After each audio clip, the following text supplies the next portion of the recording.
Untamed is going to be untamed. It's going to be a little crazy. I want to talk to my people. I want to talk to my brothers and sisters. We can have grace and humility in how we interact with other people. Oh, hot dog, look at you. And nobody talked about what's really happening. And let's have conversations about what truth is.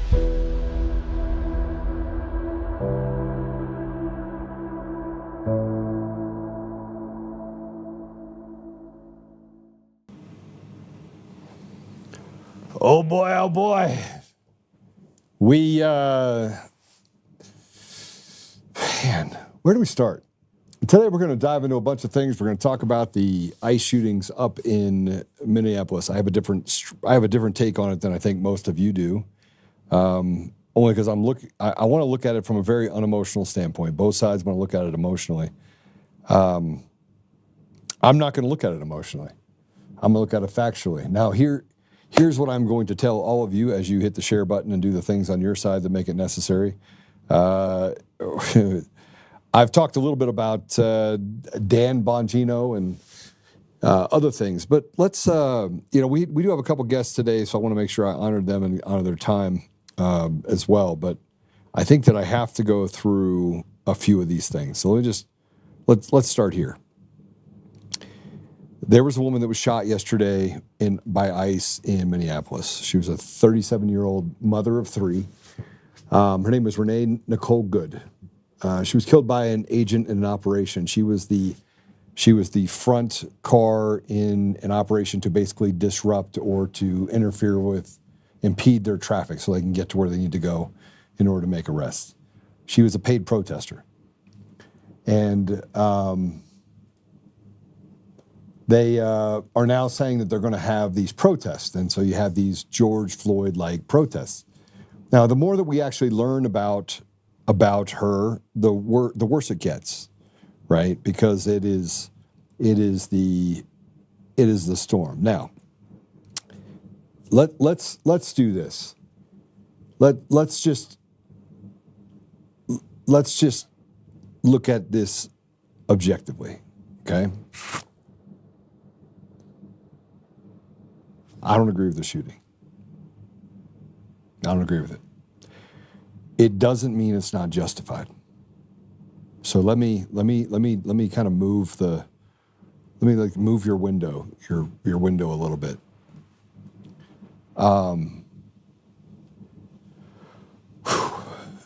She impeded the officers in doing their duties. That's a crime. She was given a lawful order to exit the vehicle. That's a crime. She did not do it. She didn't comply. That's a crime. She tried to flee the scene. That's another crime. So you have 3 crimes that were committed.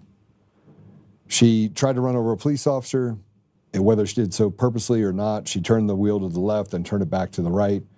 I don't believe that her intention was to run him over. She didn't, but she did. She hit the guy. He shot. Boom, boom, boom. And killed her. I think the last shot's the one that shot her in the head. I don't know that to be a fact. Just from looking at the video, that's what I got from it. Is it justified? If you use the car as a weapon and you've already committed 3 crimes and you are fleeing the scene as a suspect in those crimes, you have every right to use your weapon, discharge your weapon.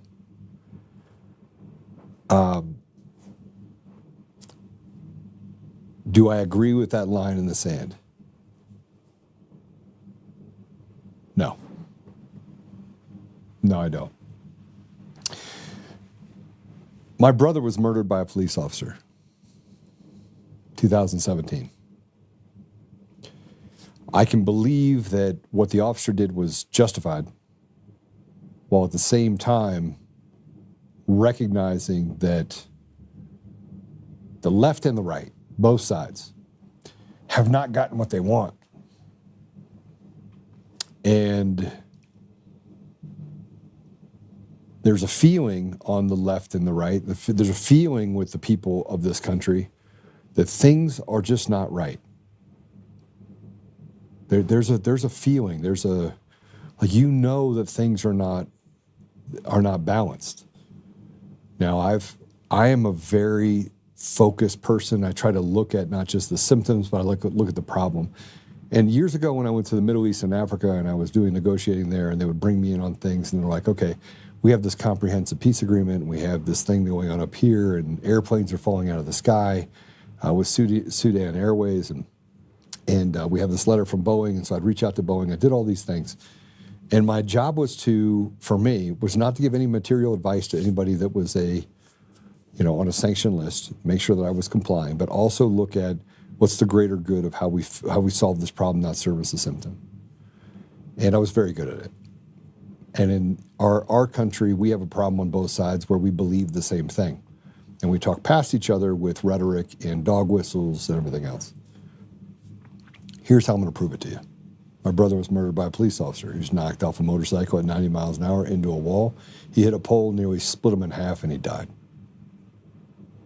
For a traffic stop.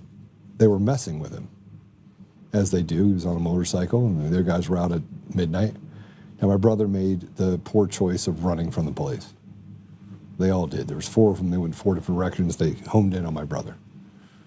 They wanted to call in the dogs. They wanted to call in helicopters for a traffic stop. Now, they had later admitted that they had his tag, so they could have just picked him up in the morning. But ego stepped in the middle of it, and they decided, no, they were going to teach him a lesson. So at 90 miles an hour, they knocked him off the bike. Is it right? No, it's murder. See, sometimes the lesson to learn, sometimes the consequence for what happened is greater than the expectation that you have when you set out to defy that lawful environment. But here's the reality. We don't have leaders inside of our country that represent the interests of the left or the right. They represent themselves. And if is it of, for, and by the people, then let me know what has happened and what legislation has gotten across the finish line that represents what is for the greater good of the people. Is it to sign off on Obamacare and to raise the rates of people by nearly 2,000% over the last decade? Is it to put machines in place and spend hundreds of millions of dollars on machines and mail-in ballots and put tollways on every road and to raise property taxes and spend 56 cents on every dollar feeding that beast? Is there anyone on either side that would choose that?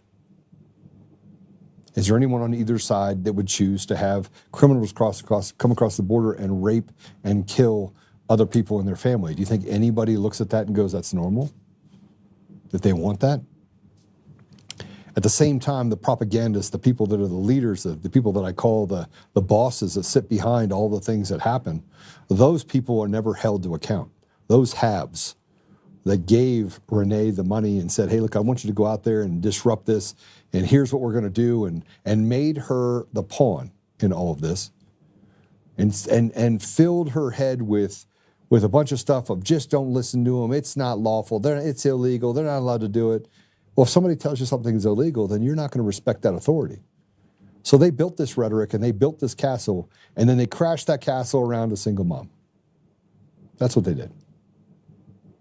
So when I say it's not a victimless crime, when I say it's not, and the judiciary, by the way, rotted to the core. Our judges don't represent the interests of the people. Tell me how they do. They're the enforcers for the crime family. Because they get to pick and choose who actually gets justice and who doesn't, which means it's not a system of justice, it's a system of just us. It's a fraternity. They get to tell you who is and is not acceptable. They get to tell you who is or is not the cool kid on the block, which leads me to the last part of this. If you think that it's justified, case closed, close the door, throw it out the window, you are buying into the boss and you don't even know it. You at least have to have some sort of pragmatic approach to looking at why was she even out there swerving in the road? Who told her to? Who filled her head with the idea that ICE is out there just arresting Americans? Because I promise you that's what she thought. And there are people that do things for the right reasons. There are other people that become paid protesters because they get a bunch of money for it. Which side was she on? I don't know. But she broke the law, and the consequences cost her her life. And so now we're going to turn her into a George Floyd for what? George Floyd was a drug addict. George Floyd was a guy that was a criminal. And they turned him into a man of a castle. And see, they don't actually care what the facts are. And many of you on our side, also don't care about the fact that maybe we should find a way not not to allow the bosses to do what they did in putting these people in those positions anyway. Maybe we should have zero tolerance. Just arrest them all. Pull up 3 cars in front of them, 3 cars behind them, arrest them all. Block off the whole thing, make it an operation, and make them an example and put them in federal court, put them in federal custody, and make them go through the process. We perpetuate this problem by servicing the symptom and never addressing the problem. So there, I said it. It was justified, but I don't like it. And I don't think you should like it either. The woman died. That's my opinion. Now, on the other side, and then I'll bring our guest on, because we got a lot to talk about.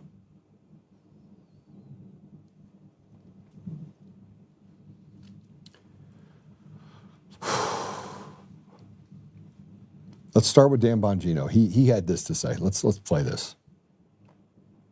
When I come back, if it's going to be, endless complaining, then just don't watch. The show's, it's okay. Like, this is a constitutional republic. You're not obligated to listen to my show. The thing about black pill is where everything sucks all the time. It's like, well, we're demanding accountability. Great, so am I. You're endlessly complaining about things you don't know anything about. That's all you do. Like, he'll shut down the border, 10 people across the month. Why wasn't it 0? Okay, well, can you just acknowledge going from 1 million to 10 is a big deal? There's a cost to that. You can't let this negative vibe constantly set in. That doesn't mean healthy debates about policy are not welcome. Debating policies are fine, but the black pill complaining and whining all the time about the administration, it's just like, man, what team are you on? You don't have to watch. It's okay. There's a door.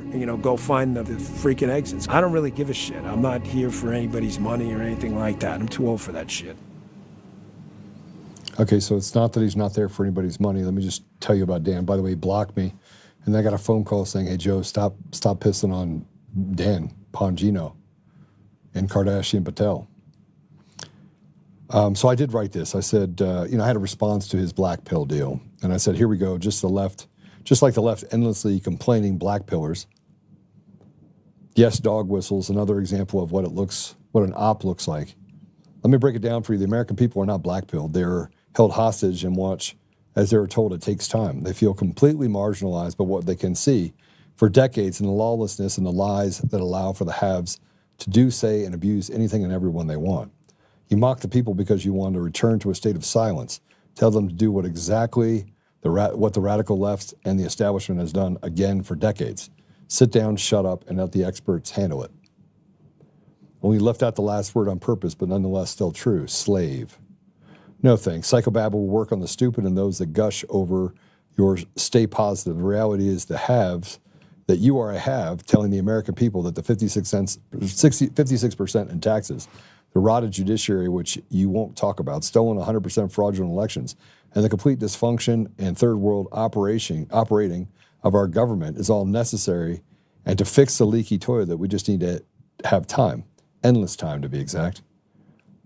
Although I believe Trump single-handedly is making things move, that does not ever give you the right to shit on the American people who have a right and frankly, a long history to speak to that which makes them lack confidence. That they will never see any benefit of the actions taken. They do, in fact, not matter to you. But hey, tell us again how mocking those who have suffered while you order the censorship of those speaking up while counting your 300 to 400 million in Rumble stock, you really sound serious for sure. So he said, I don't have time for that. Keep your money. Well, let me just explain something to you. A guy that has $300 million that got it off of grabbing stock to go out there and be an influencer in setting up a platform that competes against YouTube, but really can't create a revenue model that matches it because they don't really pay attention to how money is actually made in the tech world. That's actually not a guy that he's just a pompous ass, right? And although I thought he was a man of courage, I've now come to the conclusion he's nothing but a paper tiger. And after seeing what has happened with the pipe bomber and what they've done as a disgrace with the DOJ, I find it very, very difficult to give him any sort of leniency or grace when it comes to how he talks to the American people. I'm not his boy. You're not his boy. You're not his girl. He doesn't get to bark orders at you. And frankly, calling me a life loser or any of you a life loser, yeah, it just doesn't hold water. So We're going to talk about a few other things. We'll come back to talking about the ICE protests and what's happening there. There's a lot of things happening right now which are going to create some problems for us. We are not in a good place as it pertains to, pretty much anything. I mean, we're heading down a slippery slope. Now, President Trump's trying to bring that back, which is why I said it's justified. But when you have an entire group that feels that they can do whatever they want, and they're being told by the radical left and by Democrats that you can do whatever you want, what ensues is very, very dangerous. So I'm going to talk about our first guest. So Judd Saul is going to talk to us about the persecution of Christians in Nigeria. He's the founder and executive director of Equipping the Persecuted. He's an award-winning documentary filmmaker, Christian missionary, and entrepreneur from Iowa. I wonder if he wrestled. 2011, following a transformative call during a visit to Nigeria, he founded Equipped with the Persecuted, ministry dedicated to providing urgent aid, security support, and spiritual encouragement to persecuted Christians facing violence. He also leads Truth Nigeria, a project that documents and raises global awareness about the targeting killings, massacres, and displacement of Christian communities, often described as a genocide by Fulani militants and other groups. Through his work, films, and advocacy, he's helped equip thousands of believers, partnered with local leaders, and pressed for international attention to stop the ongoing crisis. Let's just welcome to the show, Judd Saul. Welcome to the show.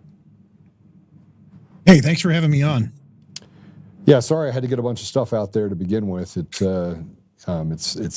kind of a moving target that we always have to pick a side, and I'm not a guy that picks a side very, very much. I agree with your assessment. I completely agree with your assessment on this, and you worded it very well. It's a terrible situation, but I believe that there's responsibilities on both sides. Did she have to get killed? No, I don't think so. But the left has been setting. You're right. They built a castle around her, and they set her up for this. And this is how the left operates.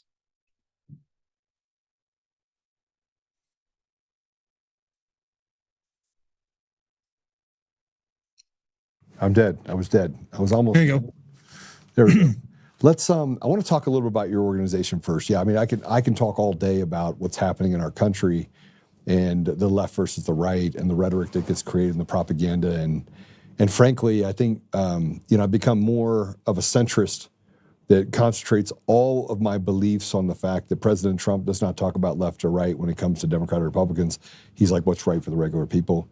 Everybody else seems to stand on either side and throw arrows at each other and spitballs. I feel like I'm in a cafeteria with a bunch of children, right? Hey, Nigeria is a world we live in. Yeah, Nigeria is a dangerous place. It's also one of the economic capitals of Africa. And while you were there, did you ever go to the Niger Delta? I have been to the Delta area. It's not the place where a lot of the Christians are being massacred and killed. So our primary focus is in the middle belt of Nigeria, Abuja and north of. Yeah, Abuja is a pretty unsafe place in a lot of ways, for white people for sure. Well, if things seem peaceful in Abuja, just wait a few hours. It could flip. It could turn on a dime, and that's how Nigeria is. Well, I mean, I think that's most of Nigeria. The reason why I asked you about the Niger Delta is because it's a wasteland, right? It's it's a place that U.S. interest or Western interest came in and created basically a wasteland of oil and picked up their pumps, and it's very sad. I mean, the ecological destruction. We don't even talk about it. Like nobody talks about it. It's not even a thing. We'll talk about the Exxon Valdez, but not what they did in an entire area that left the place a little bit ravaged. Let's talk about the middle of Nigeria and the Christians that are being killed. Is it Christians that are being killed, or is it more secular than that? No, the vast majority is Christians. Based on the statistics and the numbers, it's about 5 to 1. For every Muslim killed, it's 5 Christians. And there aren't Muslims. It's a majority Christian country. Right. I mean, So It was. It was a majority Christian country. It was 70% Christian a little over 30 years ago, and now it's looking more 50-50. It's because Islam has come in from the north, especially radical elements, and they've been taken out and dominating once Christian territories, taking over, implementing Sharia law, and pushing Christians further to the south. The Nigerian government has played a part in that. Oh yes, in parts. So how are you squaring up the corruption and the basically look the other way while people are getting massacred? And you have to have an escape valve. The normal family's not allowed to have a gun. You're not allowed to have right. the things to support yourself, and yet there's weapons all around you. You have Boko Haram. You got yeah. To sum up Nigeria, what's going on there is this: the radical Islamist elements have been taking over territory from the north, but they've also infiltrated the Nigerian government, the military, the police, the security apparatus, and the last two presidents have been Muslim presidents.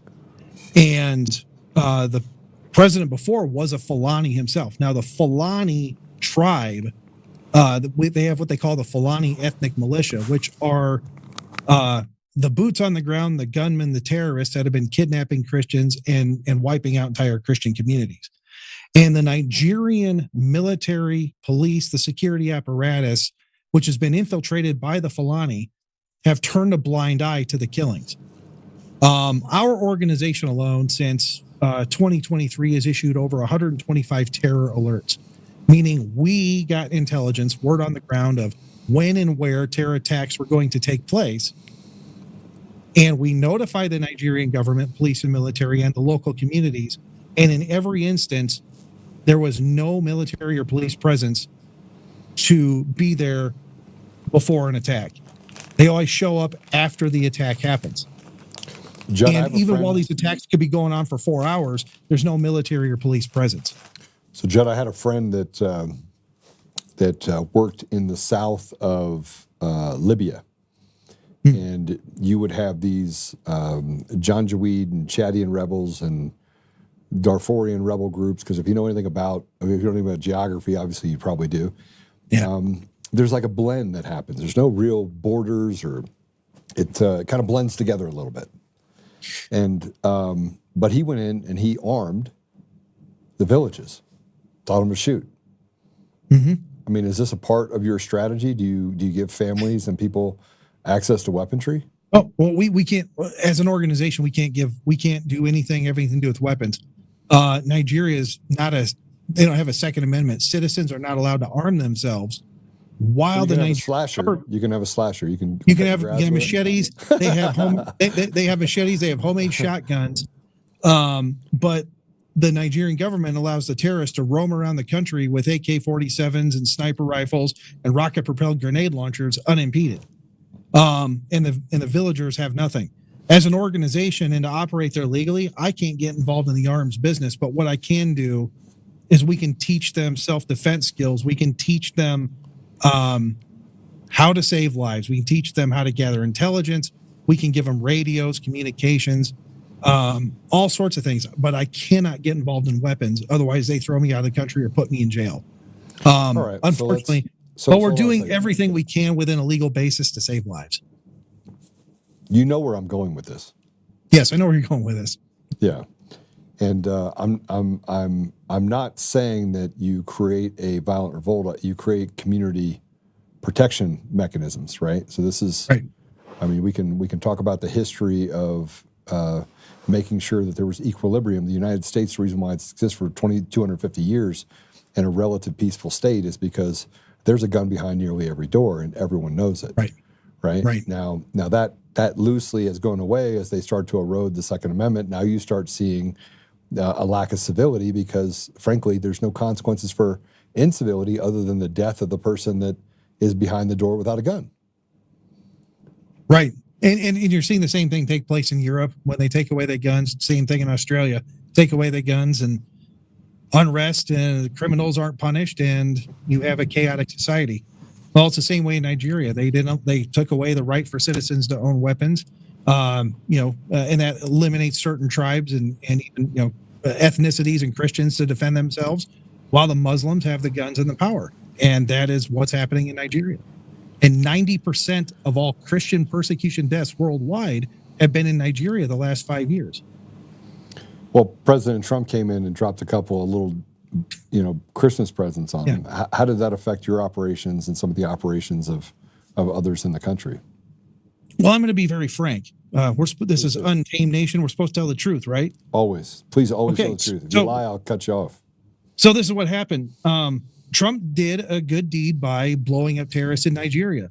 The problem is he took out the weakest terrorist group out of the bunch that is only responsible for killing 5% of the Christians in Nigeria, while completely ignoring the Fulani and Boko Haram, which are responsible for the vast majority of the killing of Christians in Nigeria. And by taking out the Lakura, which are the ones affiliated with ISIS, he did the other terrorist groups a favor. They just took out a rival terrorist faction that wasn't killing many Christians. And the Nigerian government is in bed with Boko Haram, and they are in bed with the Fulani. And we just did the Nigerian government a favor. But the Nigerian government says to the U.S., it says, hey, look, we helped you defeat terrorists. We helped you kill terrorists. And everybody cheers, but yet Christians are still being killed every day. Now, since Christmas, there's been over 50 Christians killed. Okay, so hold on a second. Time out. We took out the weakest among them, so we made the others stronger. They're still killing Christians. The word. Have you had this conversation with the administration? Have you reached out to the administration to have a conversation about who's really, from an intelligence standpoint, is? Yeah. I have said this loud and clear. We've talked to congressmen. We've talked to people in the State Department. We're trying to tell them that on the ground, but there is a very big arrogance within our intelligence community, and a very big arrogance within the bureaucratic apparatus of our, CIA and defense, that says, well, they're not ISIS. ISIS are the bad guys. So what I know for a fact is that there is no directive from the United States government to the intelligence services to even look at the real problem in Nigeria that's killing Christians. And this is the message I'm trying to scream loud and clear. Hey, guys, if we're going to take this seriously, we have to deal with the Fulani ethnic militia. Okay, these are the guys. Yeah. Look, I've spent a lot of time in Africa. Okay. Why don't you tell everyone how pervasive the CIA is in Nigeria? It's not. That's what I'm trying to tell you. You're saying the CIA doesn't exist in Nigeria? I'm saying there is very, very, very little resources in Nigeria actually looking at the problem. Is it they're looking at the problem, or they're not even looking at the problem? Or did they purposely eliminate a smaller group in favor of bigger groups that are working with the Nigerian government? They are trying to partner with the Nigerian government, which is embedded with the actual other terrorist groups, and they did them a favor by taking out the Lakura, which none of them like. Okay, but why would you take out the Lakura then? Who would give President Trump those directives? Who would give him the intel to say, let's bomb these guys? The Nigerian Security Service, their DSS and their NSA. That's not where our security apparatus gets their information, though. They get it because they have boots on the ground. They have people on the ground. No, they don't. With them. The CIA doesn't in Nigeria. We don't have boots. No. What I'm trying to tell you is there is very little, no boots on the ground, and there is no operating directive from the United States government to look at the Fulani. Well, it doesn't mean they don't have information on the Fulani, right? Or the Boko Haram, because they do. They have a little bit of information. They have a little, but so Boko Haram is grown since then. Right. The Boko Haram is the Kanuri. They are not the Fulani. Correct. So you have the Fulani, and that's the other terrorist group. So Boko Haram's famous, has a shiny name. That is what the intelligence is looking at. They are not looking at the middle belt of Nigeria. Hold on a second. We're having a conversation about this. Yeah. And I always like to say this. Number one, from the time that I actually was gathering intel and information in Nigeria specifically, when I started looking into what was happening there, the last time I did that was in 2013, okay? Mm-hmm. It did not get better from 2013 to 2025, okay? It didn't.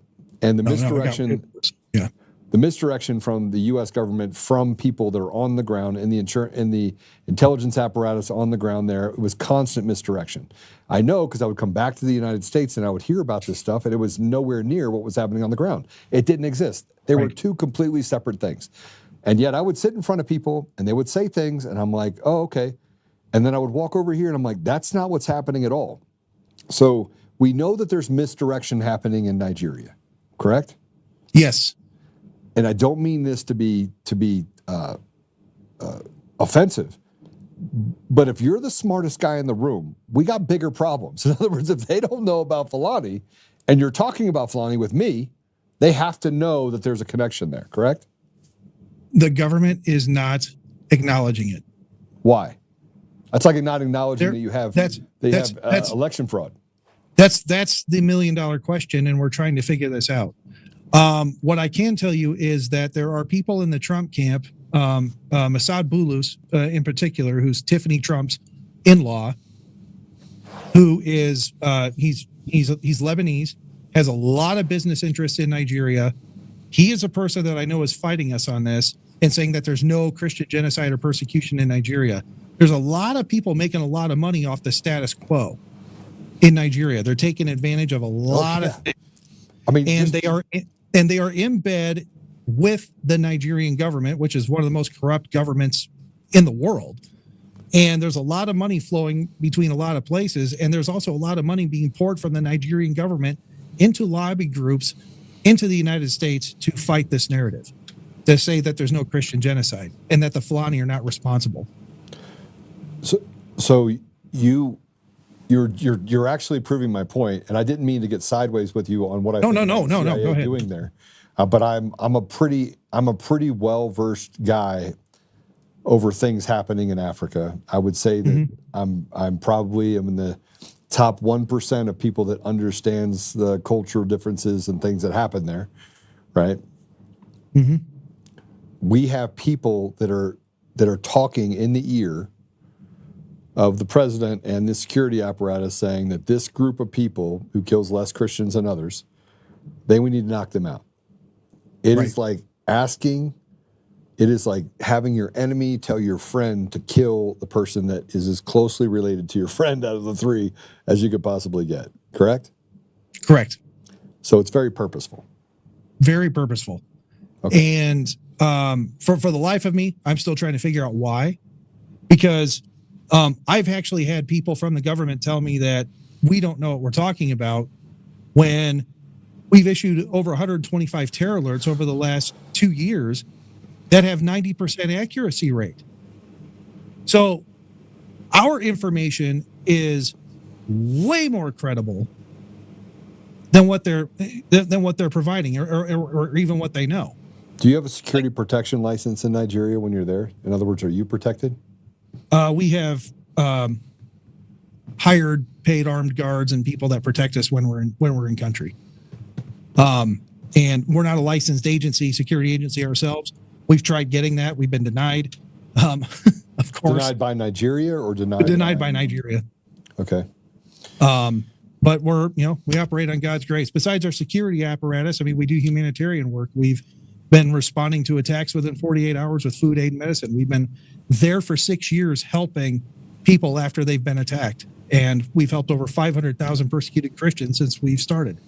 You're identifying a problem that's actually grown. It hasn't gotten better. It's now gotten worse. No, it's gotten worse. So we knocked off a group of people over Christmas and 50 people just died. 50 people have been dead and scores kidnapped, many more kidnapped, because it wasn't the Lakura, it wasn't the ISIS group doing it. It's the Fulani ethnic militia that have a stated goal of turning Nigeria into a caliphate. So does Boko Haram, and so did the Lakura. It's just who gets there first. So they'll fight each other over little spats and territories and kill each other over certain things, but they have one goal: eliminate Christianity and take over Nigeria. Okay, so usually, I mean, this is just usually when Muslims come into an area, and I'm just going off history, it's a forced conversion and then death. But what I've been hearing about what's happening in Nigeria is it's just death. So is this an issue with where they come in and they take resources, they do things, they create almost like a mob mentality, frankly. Right. But well, yeah. so Yeah. Look at that's a good way to say it. It's like operating like the mafia. yes, They move in, they come in, they populate.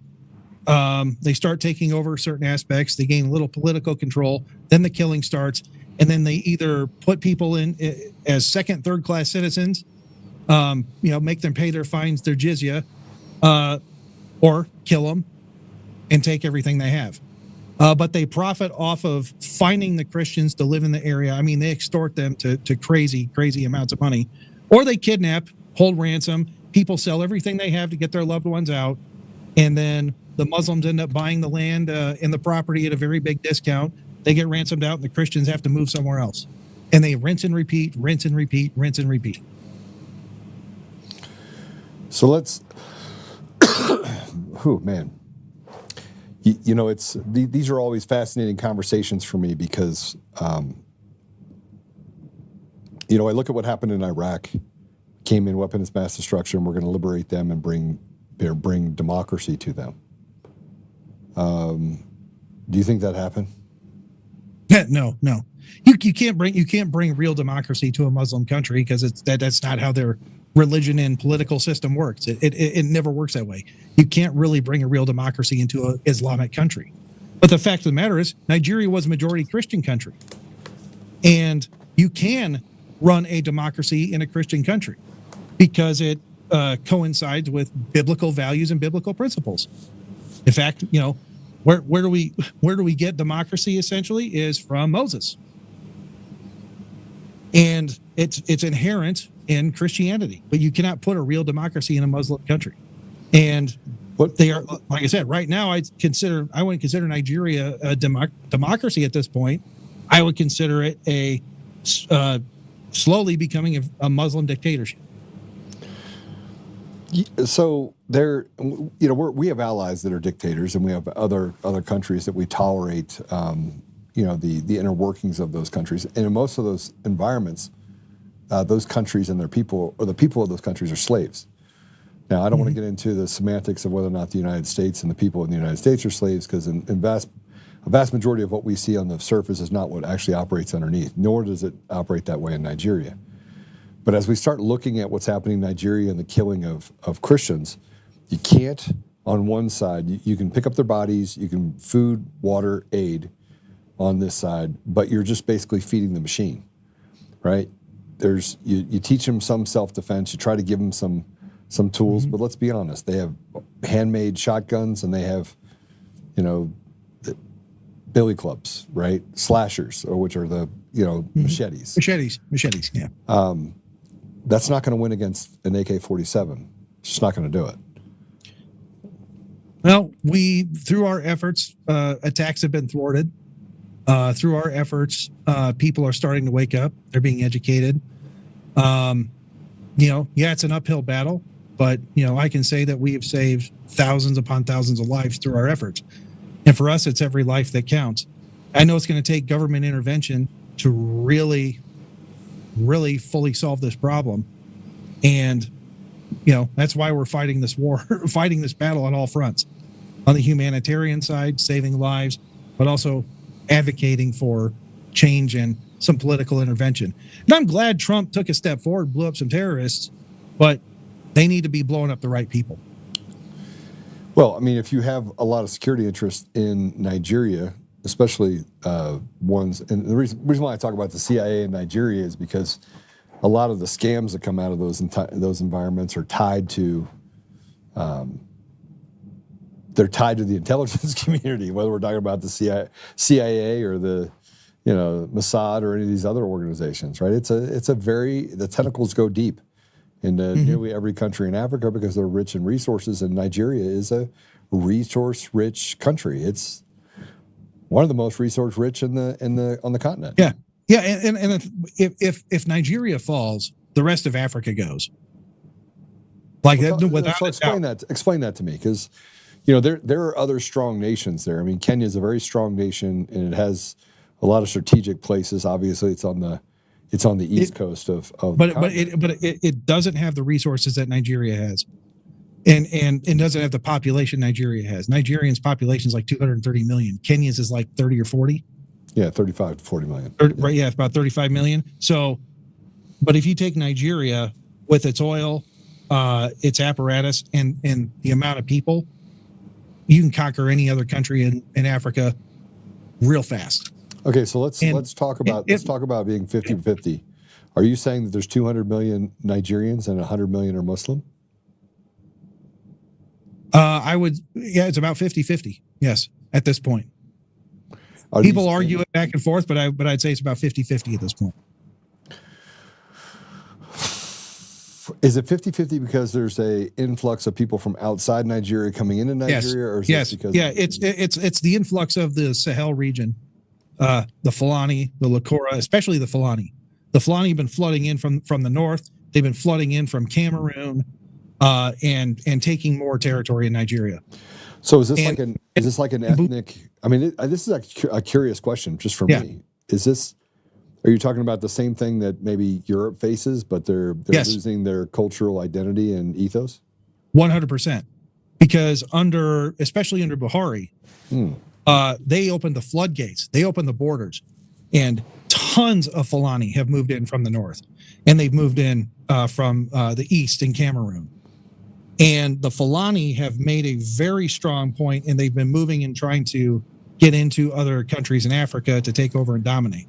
But the Fulani have just been flooding into Nigeria like crazy. And through the cultural jihad, then they take territory, get political control, then comes the violent jihad. That's essentially what's happening. The same thing is happening in Europe. But it's just on a much larger scale in Nigeria as far as the killing and the insanity that is Nigeria is happening. What's the end game in Nigeria? How do you become? Maybe I should be asking a different question. Sorry, let me not answer that question because I had some questions I wanted to ask you. But what's your mission? Like how is what you're doing going to lead to solving the problem of what they're dealing with in Nigeria? Well, we're trying to tell the world what's actually happening there, and instead of being sycophants of, yeah, I'm happy Trump did it, but Trump did not save Nigeria. We're telling the truth here, and I'm trying to tell the truth about what's going on. It needs American intervention, but also just geopolitically, the Russians are vying for the resources in Nigeria. China has already got their tentacles far and wide in Nigeria, in their resources. They're buying up stuff like crazy. They're benefiting from the chaos. And if we want to have a stable Africa, and if you want to rival China, we should be getting in there and having better interests. But, of course, under the Biden administration and completely took away every bit of decent infrastructure we once had in Nigeria. And it's trying to rebuild and get back to serious business again. Okay, so what's the ask of the American people? Like, how do we inform the president? Obviously, you're overstepping the interest metric is going to be difficult, right? It takes time. It's a slow boil. It never happens quickly. It's not even turning the ship. It's making sure that the interests get protected while they actually take out these people that are doing bad things. And exactly. There's not really a big appetite for it. I mean, I just tell you. I know there's not a big appetite for it, but for very little, we could do a lot in Nigeria. For very, very, very, very little. And what I'm saying is the Nigerian government knows where the terrorists are. We know where the terrorists are. We know exactly what they plan on doing.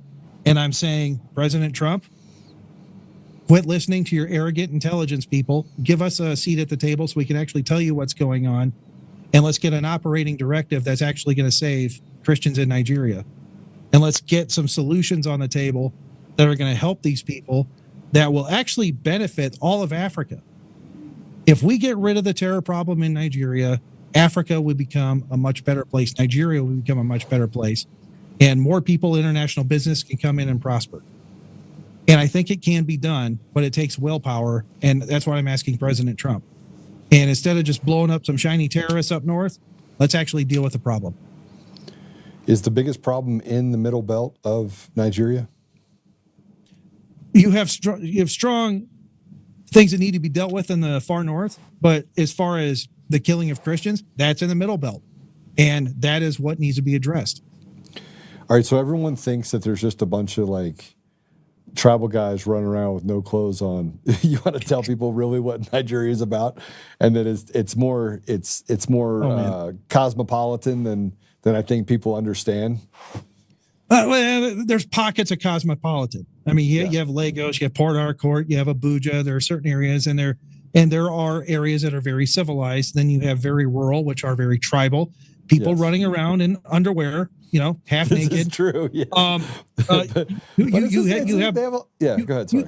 You have modernized, metropolitan, very well educated, great people happening in the urban areas, and then 20 minutes outside that border, you're in 1800s, and you have people running around in underwear, kids running around naked. That is Nigeria, but the fact of the matter is that it is worth saving. It is worth intervening, and part of that is what I'm saying is if intervention doesn't happen now, there will be another Darfur on our hands. There will be millions massacred if intervention isn't done now, and we can prevent it by taking action now with very little resources, where if we try to intervene in a bloody war, it's going to get a lot worse.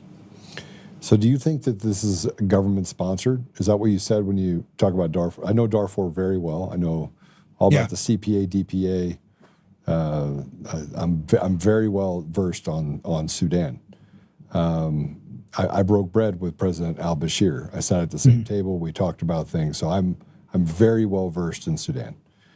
Are you saying that the government is sponsoring this, or are you saying that these factions or groups that come from Cameroon and other areas are coming into the country and they're aligning themselves with interests in government? That's completely two different things. Let me really No. They are aligning themselves with interests in the government, and there are government factions and people that are profiting off this and gaining more power. When you have the Fulani taking over entire Christian communities and taking over entire states, and then implementing Sharia law, they're doing the full Islamization of Nigeria. So they are working together, and the military is standing down and not engaging when people are attacked, when Christians are attacked, with advance warning. Even when they have the intelligence right in front of them and they confirm the intelligence that there's an attack that's going to happen, they're ordered to stand down, and they are not defending the Christians. They're watching it happen 5 kilometers away. Okay, so the current president of Nigeria, I just wanted to check and make sure I was right.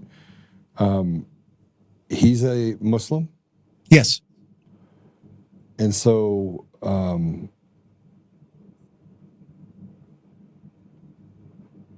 are you saying that he's a part of it, or are you saying that, because Nigeria has a very slim history in their government structure, right? Right. It's a relatively new, it's kind of a baby when it comes to, if you're looking at the United States or you're looking at Nigeria. So are you saying that he's a part of this, or are you saying that he's trying to fight against these extremists? Because there is two. I mean, we have to admit. No. What I'm saying is it's a dog and pony show. They pretend to care and fight, but they're not actually fighting. So they'll put a Christian leader in a secondary position and say, look, we put a Christian in this position, but he's capped off at the knees and has no real power to do anything. So it's a dog and pony show. So they're like trying to appear, no, look, we're on our side, while completely doing nothing, allowing the terrorists to take over more territory and kill Christians. Well, that's what's going on. And because in the long run, like I said, the more territory they take, they have now more political power and control. Well, I mean, one of the biggest problems you have in Africa is that they don't even know what the word maintenance means. Oh, right? Don't get me started on that. Don't get me started on that. So it's not just, and that's just a cultural thing, right? Just, put oil in it, and we'll start there. So that there is something to be said for working the problem. Like, I can't figure out why the car's not running, but there's no oil in it. You try putting oil in it.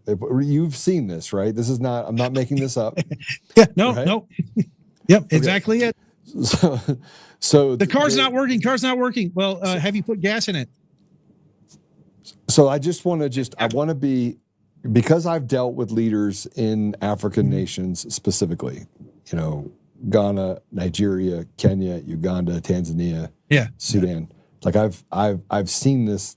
I've seen this story before. What you're saying, I've seen it, and but sometimes it's not the leader that is dog and pony show. The leader is actually trying to, create opportunities in different areas, and to create unity amongst Muslims and Christians, because there's two sides of Muslims, right? There's the extremist Muslims, and there's the people that want life, liberty, pursuit of happiness, right? I mean, there are a lot of Muslim followers of Jesus, just so you know, just like the Messianic Jews. There's no. There are Fulani Christians. There are Muslims that have converted to Christianity, and there are Fulani that have converted to Christianity. Thank God, but they don't have the guns. They don't have the power. Tinubu, the current president, put a guy by the name of Rabadu in charge of the national security. He's Fulani. This guy has been a terrorist apologist for years.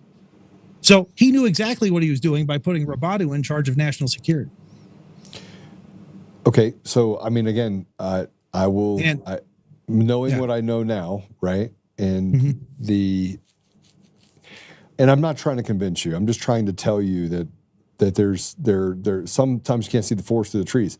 President Trump bombed a certain group of people that he thought were killing Christians because he was given the intel that they're killing Christians. So he reaches over, signs a piece of paper, and says, blow them off the face of the planet, right? So the president of a country, especially one the size of Nigeria, 200 million people, has advisors too. Now, they don't understand the ability to do maintenance. Frankly, the reason why they have the Chinese there is they don't even know how to make a road. I can attest to that. Yes. So I mean, we have to look at this realistically. From they've come a long way in technology in a very short period of time, and it just isn't jiving. So something's not connecting. Like the crank is not hitting the wheels, right? So is this, or could this be where maybe we walk in? I'm not saying I walk in or you walk, but I'm saying, could you walk in and say, hey, listen, this guy is Fulani. He's an apologist for terrorists, or would that be non-productive? Would you be just met with, okay, yeah, shake your hand, glad hand you, and get you out the door? No, I don't think there are people I believe in our intelligence that don't want to know the truth, and they have, like I said, they've been fighting very hard, tooth and nail, to say there's no Christian genocide, just to not even acknowledge that.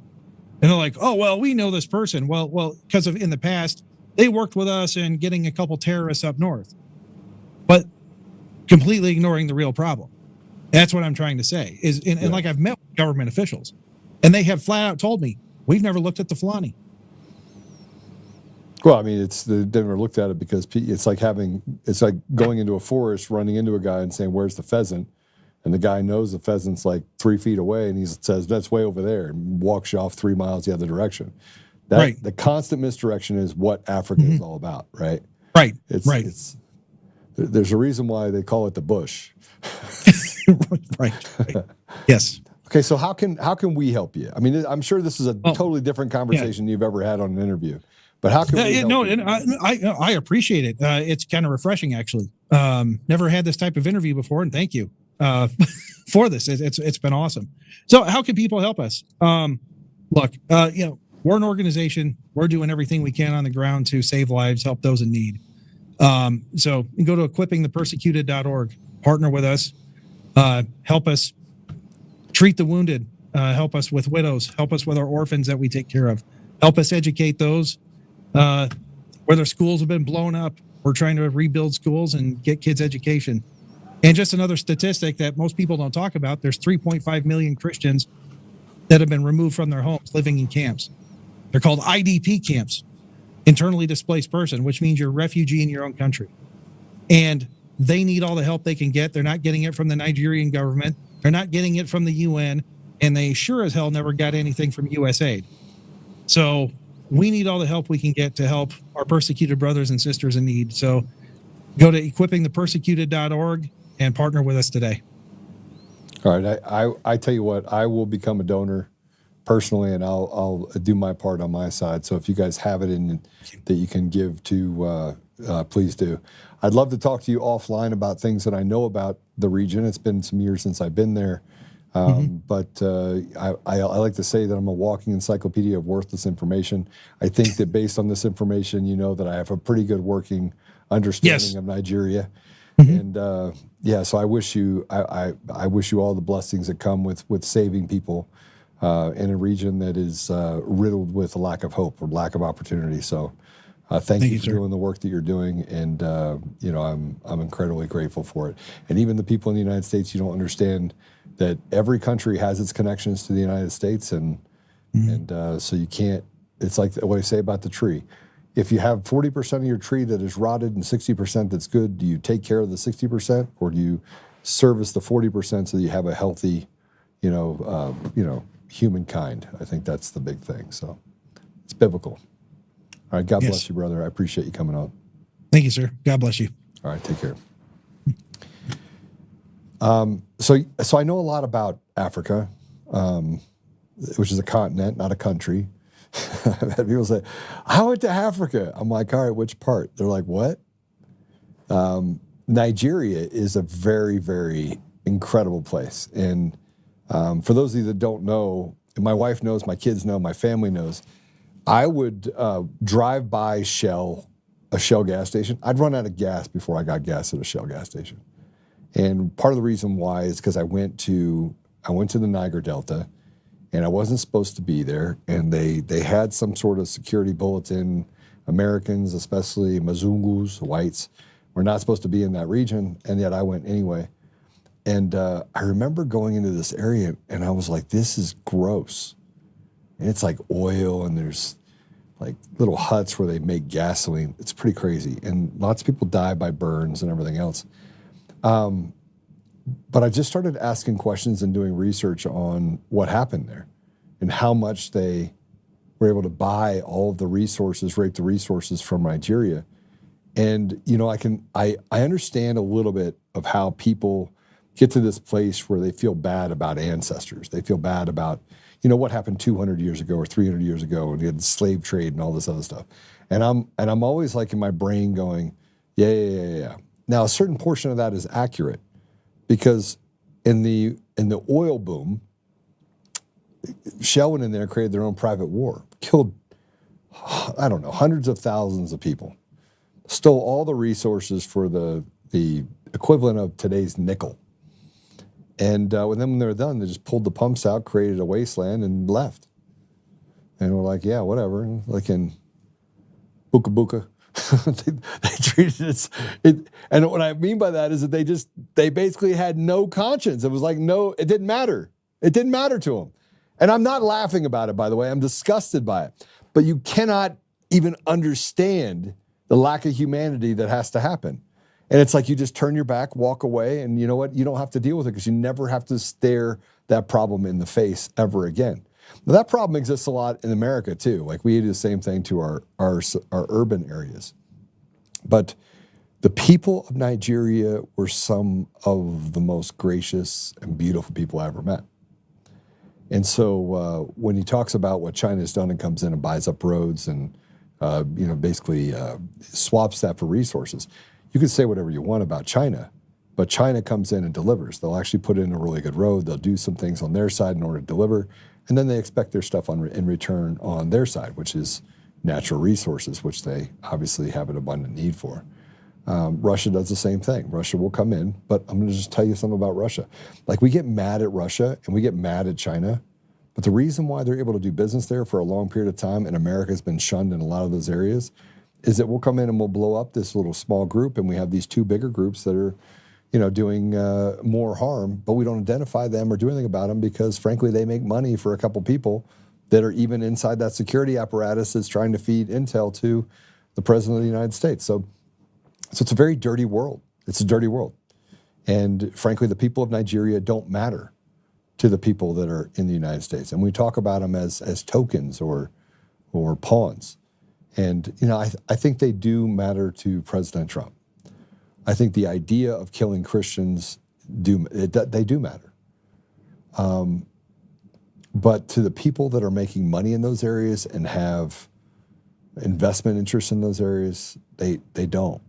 They don't. It's a sunk cost for doing the work that they're going to do there. So, I don't. Give if you can.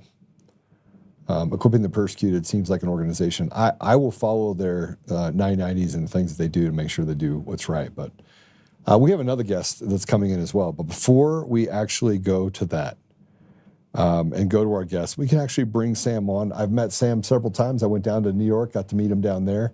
He has Your News Media. He's got some pretty innovative technology, some pretty cool stuff. I want to see if he actually went public yet. I know he was working on that before.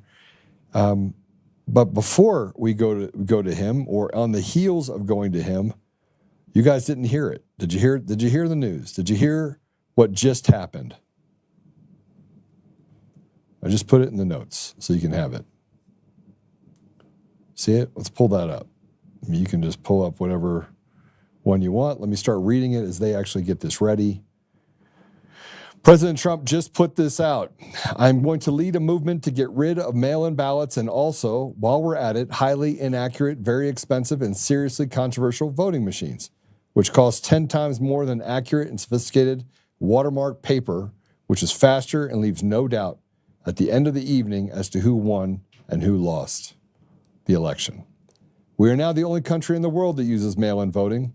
All others gave up because of the massive voter fraud encountered. We will begin this effort, which will be strongly opposed by the Democrats because they cheat at levels never seen before, by signing an executive order to bring honesty to the 2026 midterm elections. Remember, the states are merely an agent to the federal government in counting and tabulating the votes.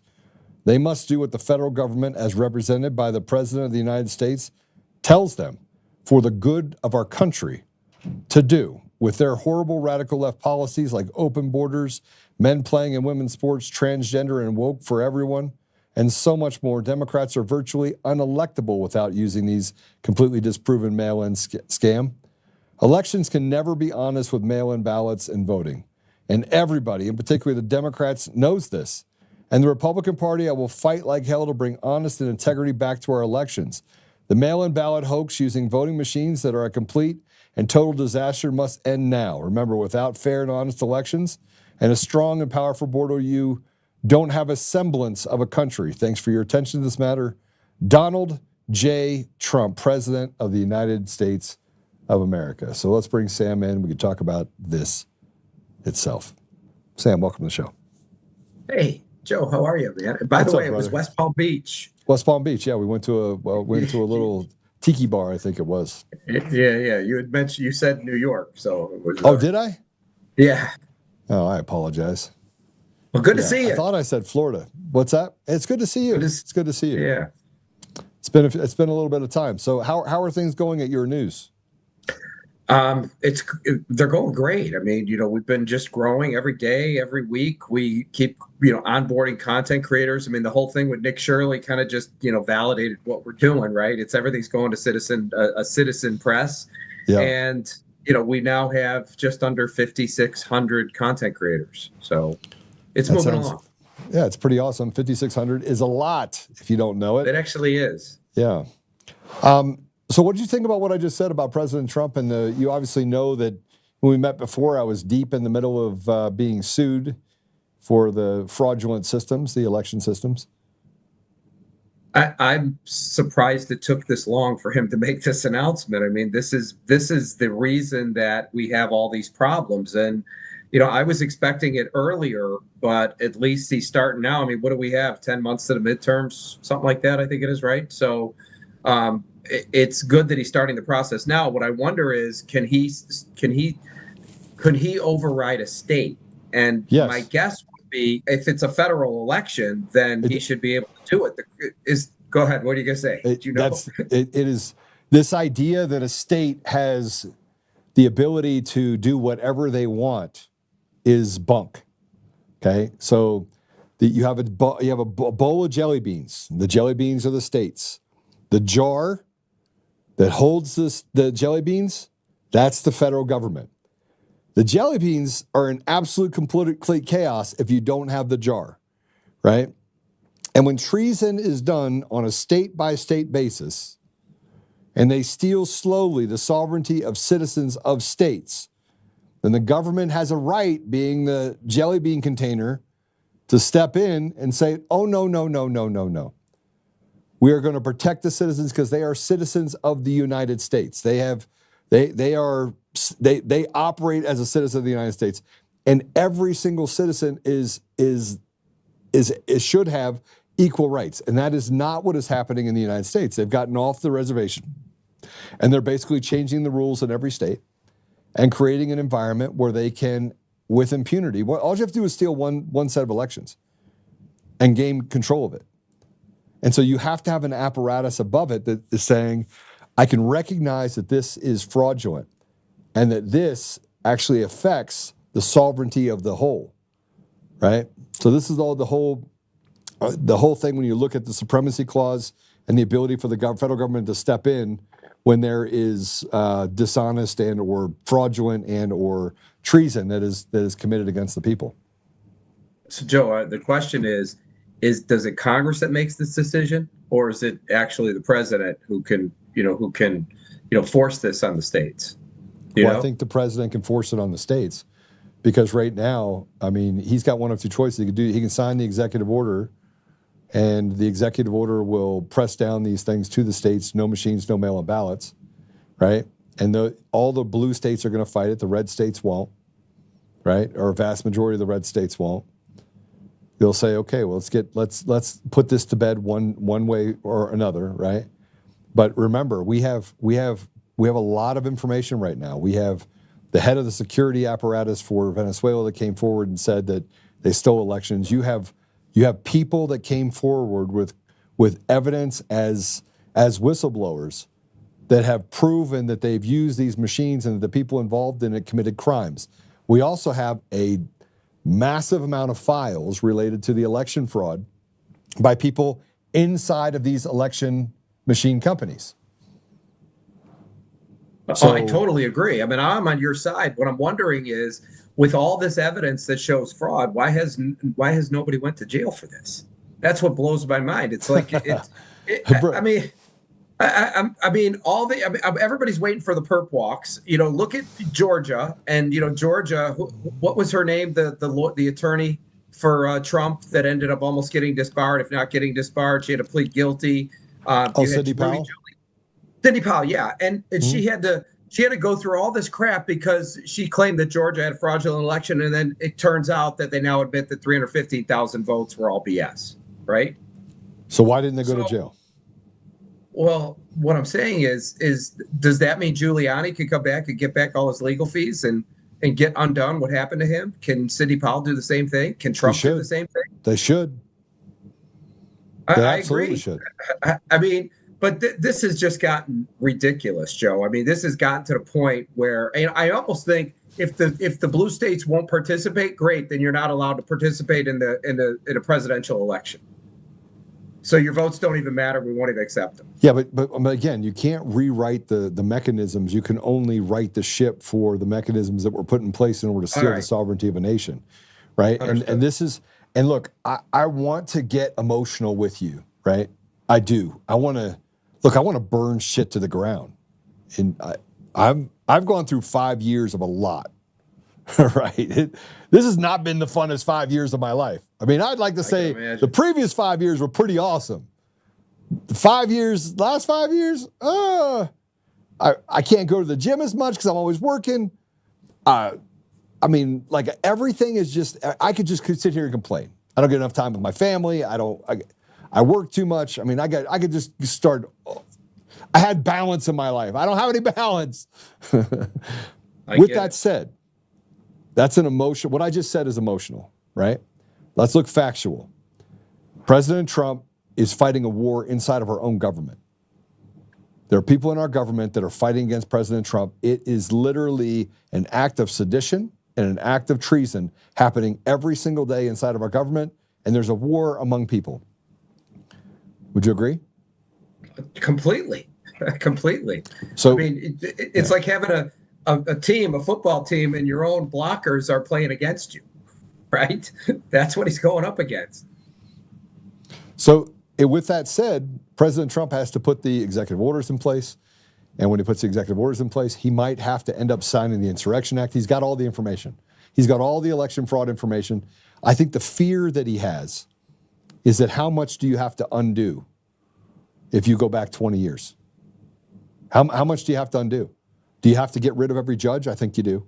I think every judge that was appointed by anyone that used these machines, that was put in a position of power, they got to go. I mean, we're already talking 600, 700, 800 billion dollars, billions with a B, in fraudulent transactions against the American taxpayer, nearly 10% or more of the federal budget every year that goes to Somalis and all these different grift environments. So, I mean, let's. Yeah. What are we going to undo? What are we going to undo? I don't have the answer to those, Joe. I'm blown away. I saw that number myself, $700 billion, and I went, you got to be kidding me. So how do you get your arms around that mess? I mean, to me, I believe the way to solve this problem would be really simple. Shut off the federal government from being able to give a nickel to anything. Leave it all to the states and don't give the states any money. And the ones that are committing crimes, if you don't catch them, eventually they'll all go bankrupt and they'll have to keep taxing their people more. Well, that's what they've done. They've not only taxed people more. I mean, we're at 56 cents on every dollar. We got toll roads on every street except for, I think, 12 states? And how about property tax? I mean, property tax means you rent your house from the government. You rent your property from the government. You don't own it. You own nothing. And like it. Well, they're working on fixing that here in Florida. We'll see what happens in November. But the reason why they're fixing it is because the American people, we're at a breaking point. I mean, I talked to lawyers and judges, and I've talked to all sorts of people. Doctors, you name it, blue collar, white collar, they're all saying the same thing. Joe, the system is literally enslaving us. We can't move left, we can't move right. You got flock cameras now in every corner. You got the police treating everyone as if they're criminals. You get pulled over for speeding, but they can't take care of the bums on the street. It doesn't make sense. I agree. Yeah, well, look, I just wouldn't even know where to begin in fixing this mess, Joe. Think about it. I mean, it's so massive in scope. The one way is to shut off all the funds so nobody can get any funds. The way I look at it is you have a bunch of people in Congress that are bank robbers. And if you completely turn off the faucet, all the ones that are robbing are going to leave. You'll just watch them go because there's no reason to be there anymore. They're going to go to the private sector and figure out how they can steal from them. That's it. So I'm on the same page with you. All right, so how do we fix it? Good. Well, that's the $1 million question. I mean, this is what Trump's in there for. I don't have all the answers on how to fix it. That's what we elect somebody. I can tell you how to fix it. You ready? Free and fair elections. You get rid of the machines, you get rid of the mail-in ballots in person, and you make sure you follow a certain system, and that will reset the calibration of how people, the community can vote towards it.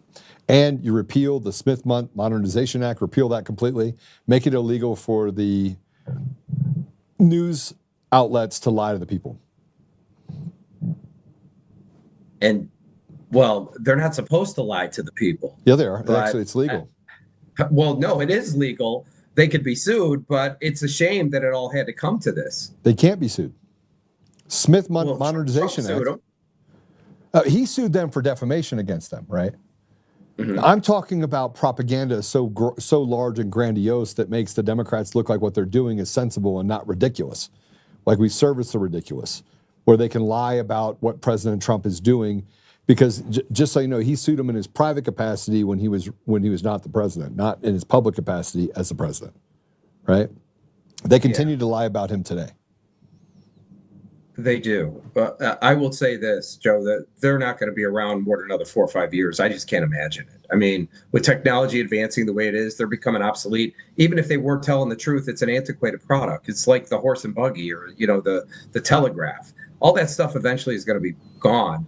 And what'll replace it will be, citizen journalist platforms where, the people can report the news, and it'll be people that it'll be your neighbor, somebody you trust. That's where it's all headed. I mean, look what happened with Nick Shirley. I mean, he was a nobody. probably never went to journalism school. All of a sudden, he breaks the biggest story that's happening, in the last few months. So but there needs to be millions of him, and there are, and it's all coming. So that's what ultimately will replace the legacy media. So I agree with you. I think they should make it so they can't lie to the public, but who determines what's a lie? Well, you have a unique problem that gets resolved or gets created by what you're saying, because at the same time that the mainstream media, and I think we have to address this because we have to look at this from the perspective that independent media can also become your biggest nemesis. It can do the same thing that the mainstream media does, and it costs less. The reason why they were able to change public perception with and buy politicians is because there's only 7,500 of them. Right? I mean, you pay them $1 million a year or $1 million, and you bought them all for, a couple $1 billion, $7 billion, $8 billion, right? Dropping the hat for a foreign government. When you have independent journalists, you can buy them for a lot less. You could buy them just for followers. And you'll see people like the Krappenstein brothers that basically go out there and they write all of this rhetoric that attacks President Trump and rates. They're paid to do that. These are paid influencers, right? And they reach 1 million people or 2 million people. They spread this stuff. That's an independent journalist. They're operating as an independent influencer. And they got bought for, they could reach 1 million people or 10 million people, and they did it for $100,000, $200,000. That's it.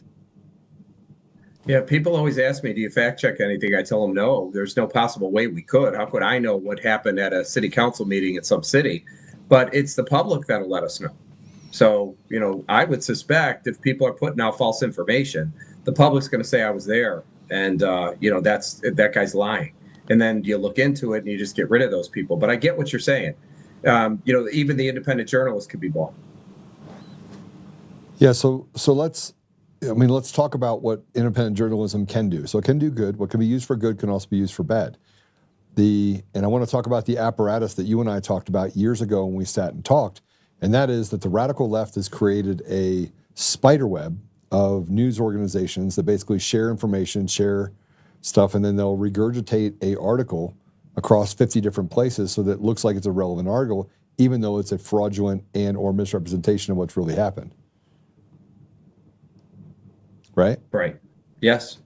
So they're 10 steps ahead of us when it comes to creating this lie, this propaganda in marketplace. So how do we fight that on the independent side when the independent side has already been infiltrated by this radical agenda, the Democrat Socialists of America and all these other people? Honestly, because I do think about this. I haven't had any people posting false stuff because the public would let us know. To give you an example, I had something happen in Pittsburgh the other day, and somebody said that it was false, and I reached out to the journalists, and they said, no, Sam, it's all public information. Here it is, and they gave it to me. So the only thing I could say is eventually stuff like that will reach us, and then once it does, we'll just have to figure out who's, if it's true or not, and if it's false, then we'll just get rid of them. But that's really the only way you could do this, Joe. In order to have free speech, you really have to have a platform that allows it. But it has to be policed by the public, not Snopes or something that George Soros puts in place. So something like community notes that you have on X. Yeah, something like community notes. But you can actually game that system too. Look, I guess what I'm trying to get to is that I'm for what you're saying. Obviously, I'm a citizen journalist. I've been a journalist now for 13 years, right? I mean, this isn't my first rodeo. I've been reporting on stuff that most people wouldn't talk about in the mainstream media. And I've had friends at Fox that have fed me information over those 13 years that were told you cannot run this. Like the guy that was out to sea, what Judd said he was going to strip him of his parental rights. I think it was in 2014. But there was no way he could get back. If he wouldn't show up at the meeting, it was going to take away his parental rights. So we were able to make sure that judge changed their mind. We had the Marine, or excuse me, the Marine that was down in Mexico that was being held for walking across the border. So, I mean, we've done some crazy stuff over the years. But with that said, you know, if the policing is if the apparatus itself is the community notes, I mean, like I'm really concerned. I'm concerned about what path we're going down and whether or not it's going to correct or fix what it is that we're facing. Only time will tell, Joe. I mean, you know, we're going into something here, and you know, the people that are on my platform, you know, they have people that they trust and they watch or they read. Yeah. Those are their go-to people that they just consume the information hosted on our platform. So, you know, if somebody's coming out and pushing false narratives at some point in time, I would suspect we would find out about it. And then at that point in time, we determine if it is false, we'll just get rid of it. I mean, that's the only thing you can do. In order to have a free speech platform, you have to let the information flow. It's the only thing you can do. Yeah, no, I totally agree with you. What do you think about what's happening in Florida, by the way? DeSantis, you think he ever has a chance to step back in that shoes? I mean, he wears some really big shoes, but. Yeah, look, I mean, we're excited here, you know, about having the ability to be able to vote for, you know, no property tax, you know, for your home that's homesteaded. I think that's fantastic. I think that should be done in every state, but it's very easy to make up the revenue. All you do is just do some kind of consumption tax for the money that you're missing or that you're, you know, that you've lost for those revenues, and you could get it back. So it gives, you know, there's a lot of people in Florida are elderly and they have their homes. Some of them may not be able to make those payments on their taxes. And next thing you know, they're losing their homes that they pay cash for, that they've worked their whole lives to get. So I think it's really important that he gets this done. And remind you, it's going to a vote. It's not like they're going to vote on it and it's going to be us that decides. So it's going to be interesting to see how the mainstream media twists this, Joe, you know, and tells people this is bad for you. You don't want it. Yeah, I don't know how they're going to react to it at all. It doesn't make a lot of sense to me. So what's couldn't. Yeah, I mean, look, we're in a polarizing environment, but not because of things that are sensible, right? I mean, I talk to people every day, and they don't tell me that we're getting the illegals out of the country. It's not even a conversation piece we have. What we have a conversation about is the fact that the state government in Colorado has become so overbearing and intrusive that it becomes nearly impossible to do business in this state and make a profit, right? They talk about the fact that property taxes double. And I'm just talking about what's happening here. Like, my biggest problem is not the federal government and what they're doing to get rid of illegals. My biggest problem is that the impediments that this state puts in place that nearly destroys the lives of people that are just trying to find a better way or have opportunity for their families. Right, so we've got a serious problem going on right now. Serious, and we're not the only state with that problem. I'm surprised you're still there. I mean, if you have the ability to leave these places, I mean, look at all the people coming to Florida from New York and New Jersey. I mean, they're coming here in droves. Watch what happens when property taxes, if that gets abolished here and there is no more property taxes, you're going to see a mass migration with people parking money in calling Florida their home. So, I mean, I'm just surprised you're there. Look, I've never run away from a fight, and I've never seen a fight I didn't like, right? So I went to Texas for a bit and, to get away from it, mostly because if you step on my property in Texas, I can shoot you, right? So to me, it was more about having proximity and having a place around me where if you try to do harm to me, I could put you down like a dog. Colorado rules are a little different, and so I didn't want to put my family in a position where it could become litigious, right? I wanted to be able to hurt people who were trying to hurt me or my family. So it was a strategic decision, but Colorado's been my home for 30 years, and frankly, I don't want to abandon the people that are here that deserve an opportunity to take their state back. We're not a blue state. We're a red state. We're a red state that's been captured by really, really bad people. I call them the synagogue of Satan people. They're people that say that they're Jewish, but they're really not. They hide behind Jewish people and do really bad things. And, and then say that you're anti-Semitic if you call them out. Those are really bad people, and we have to separate the two, right? P. Diddy is not the same as Ben Carson, Dr. Ben Carson, right? Are those the same people? So we have to make sure we differentiate between these criminal elements, these criminal families that have set up shop, that you know what the tie is, that's synagogue of Satan tie, but we're not allowed to talk about it because then you become anti-Semitic. So we're going to take the state of Colorado back. We're going to make it better than Florida. Maybe you'll want to move here when we don't have property tax and tollways. I hope you do. Okay. And by the way, if you say it's red, then the only thing you do is need to get rid of the voting machines and everything will change. That's it. Well, you still have to repeal, 20 years of appointments to bureaucratic positions that these radical leftist governors and others have done. I mean, it's bad. I mean, if you want to see, and our biggest problem is not even the radical left that become in positions of power. It's the weak pieces of trash that say that they're Republican that really do harm and betray their own people that they say they represent. Right? It's just, you could be an R or D. It doesn't make a difference. You have people switching from D to R and R to D. Yeah, it happens all the time. We have a guy named Abe Layden, most conservative area out there, runs as a conservative family, beautiful family, gets into office, and then decides that he's Tinkerbell. And he's gay, leaves his family, and becomes a radical leftist. How the hell does that happen? Because he was never a Republican to begin with. He was a closet gay that had kids. Yeah. Oh my God. So, I mean, but just the fact to pull that off and get into office with your family and then leave your family. I mean, people were voting for somebody else, not him.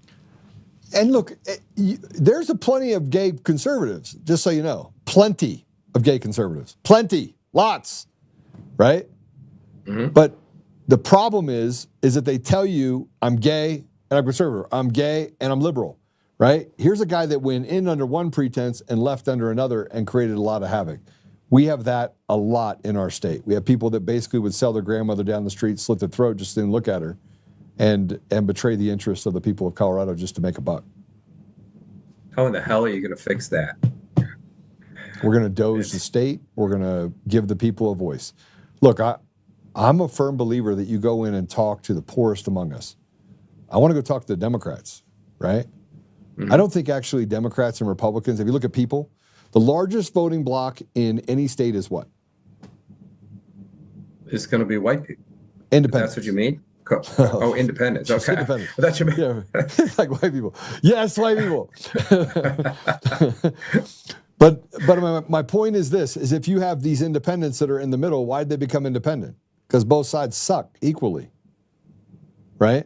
And then the Democrats and the Republicans, most of them actually believe the same things, other than some social issues that get propagated and a bunch of rhetoric that goes behind them. They just want life, liberty, pursuit of happiness. So go talk to the part that don't have opportunity or have food deserts or education deserts or opportunity deserts and say, look, what do you want? When's the last time a politician ever walked in to a community and said, hey, what do you guys want? Wait, hold on. Oh, you want toll roads? Oh, yeah. No, you want to double your property tax? Oh, yeah, I can do that for you. Oh, wait, you want more regulation? You want to take away your gun rights? Ah, man, you know what? I'm going to go do this for you right now. Is that even a real thing? Never happened. No. So who are they listening to? Special interest groups that are making money on it. That the whole thing is set up for money. That's the whole point of being in political office this day and age, is these guys get paid to do it. It's a business model, Joe. It was supposed to be a public service. Now it's not. It's a business model. It was supposed to be. It was supposed to be. Yeah. Yes.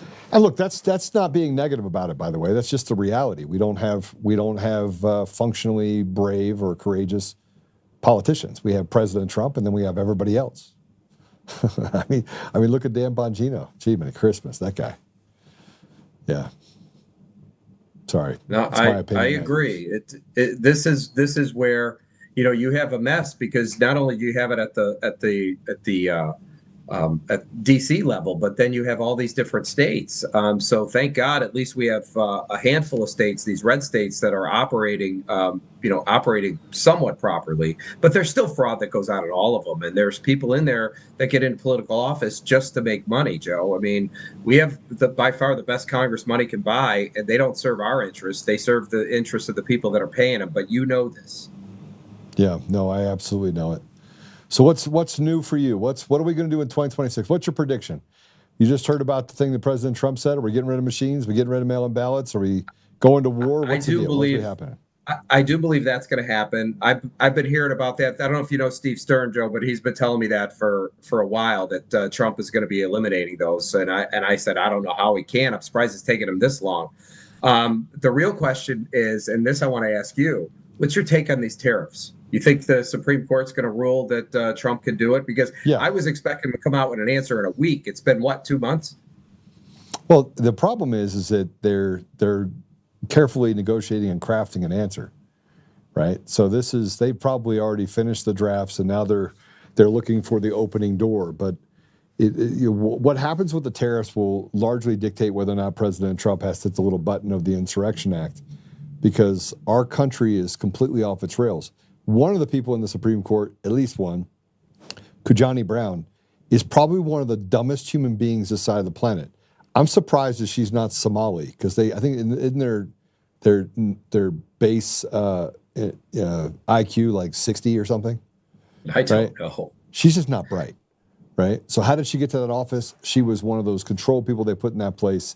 They fed her and said, "Hey, look, you can be smart. You can be smart," and then she's just ridiculous. So I think personally, the Supreme Court has been the one thing to kind of measure or to kind of restore order a little bit, but it keeps restoring order incrementally, a little bit to the left, little bit to the left, little bit to the left. And that incrementalism is never going to favor the people. So I'd be surprised if they let him keep all of the tariffs or the ability to change tariffs, but he is the CEO. I mean, the commander-in-chief is the CEO of America. It is a financial institution. Frankly, if they ruled against him and not being able to do tariffs, they're basically saying that we no longer have a country. I would agree. That's why I was interested in your opinion as to whether you think they're going to rule against it. Because to me, that just means I heard Trump say we have to give all the money back. I don't know if he's already dealing with lawyers that come drafting something else as to how they're going to be able to keep the money through some other way. But I'm curious to see what this answer is. Which way do you think it's going to go? I think they're going to cut his legs out from under him going forward with some mechanisms, but I think they're going to allow the current tariffs in its current form to stand. And then they're going to, instead of actually ruling fully on it, they're going to direct and send it back to Congress and say that Congress should ratify it based upon these principles. That's what I think is going to happen. I think they're going to issue guidance. They're not going to make a full ruling. That's what I think is how they're. And if this was a Democratic president, none of this would have ever came to this. No, it's just because they don't care about the people. They don't care about you. They don't care about me. It doesn't matter if we're Republican or Democrat. The machine is meant to feed the machine. That's why they take more than 50% of what you have and they keep it, right? And then they send you bills and you have look, Sam, you ever sat in front of a judge and the judge is completely wrong in what they said, but you still got to say, "Yes, Your Honor"? No, I never have. No. I'm lucky. I have never been arrested, or I've never had to sit in front of a judge and have them tell me anything. You've never had to sit in front of a judge? No. That's interesting. Have you had friends that have had to sit in front of a judge? I would suspect, yes. I never really asked, but probably my friends probably had it coming, and the judge was telling the truth. See, that's the problem. That's what you just said is the problem. It's the problem. What? What did I say? That's the problem. Well, I mean, to think that the justice system is just, that it's actually designed to take care of the people, it's not. It never has. I believe you. Right. I just have been lucky that I've never had to go sit in front of a judge before, and I don't want to sit in front of a judge. Yeah, well, I think that the reason you have to say "Yes, Your Honor," and you got to capitulate to a person that frankly is not your master, but they make him your master. makes you a slave. And I believe that a lot of what we have going on in America has nothing to do with what's better for the people. We just have to embrace the new suck, right?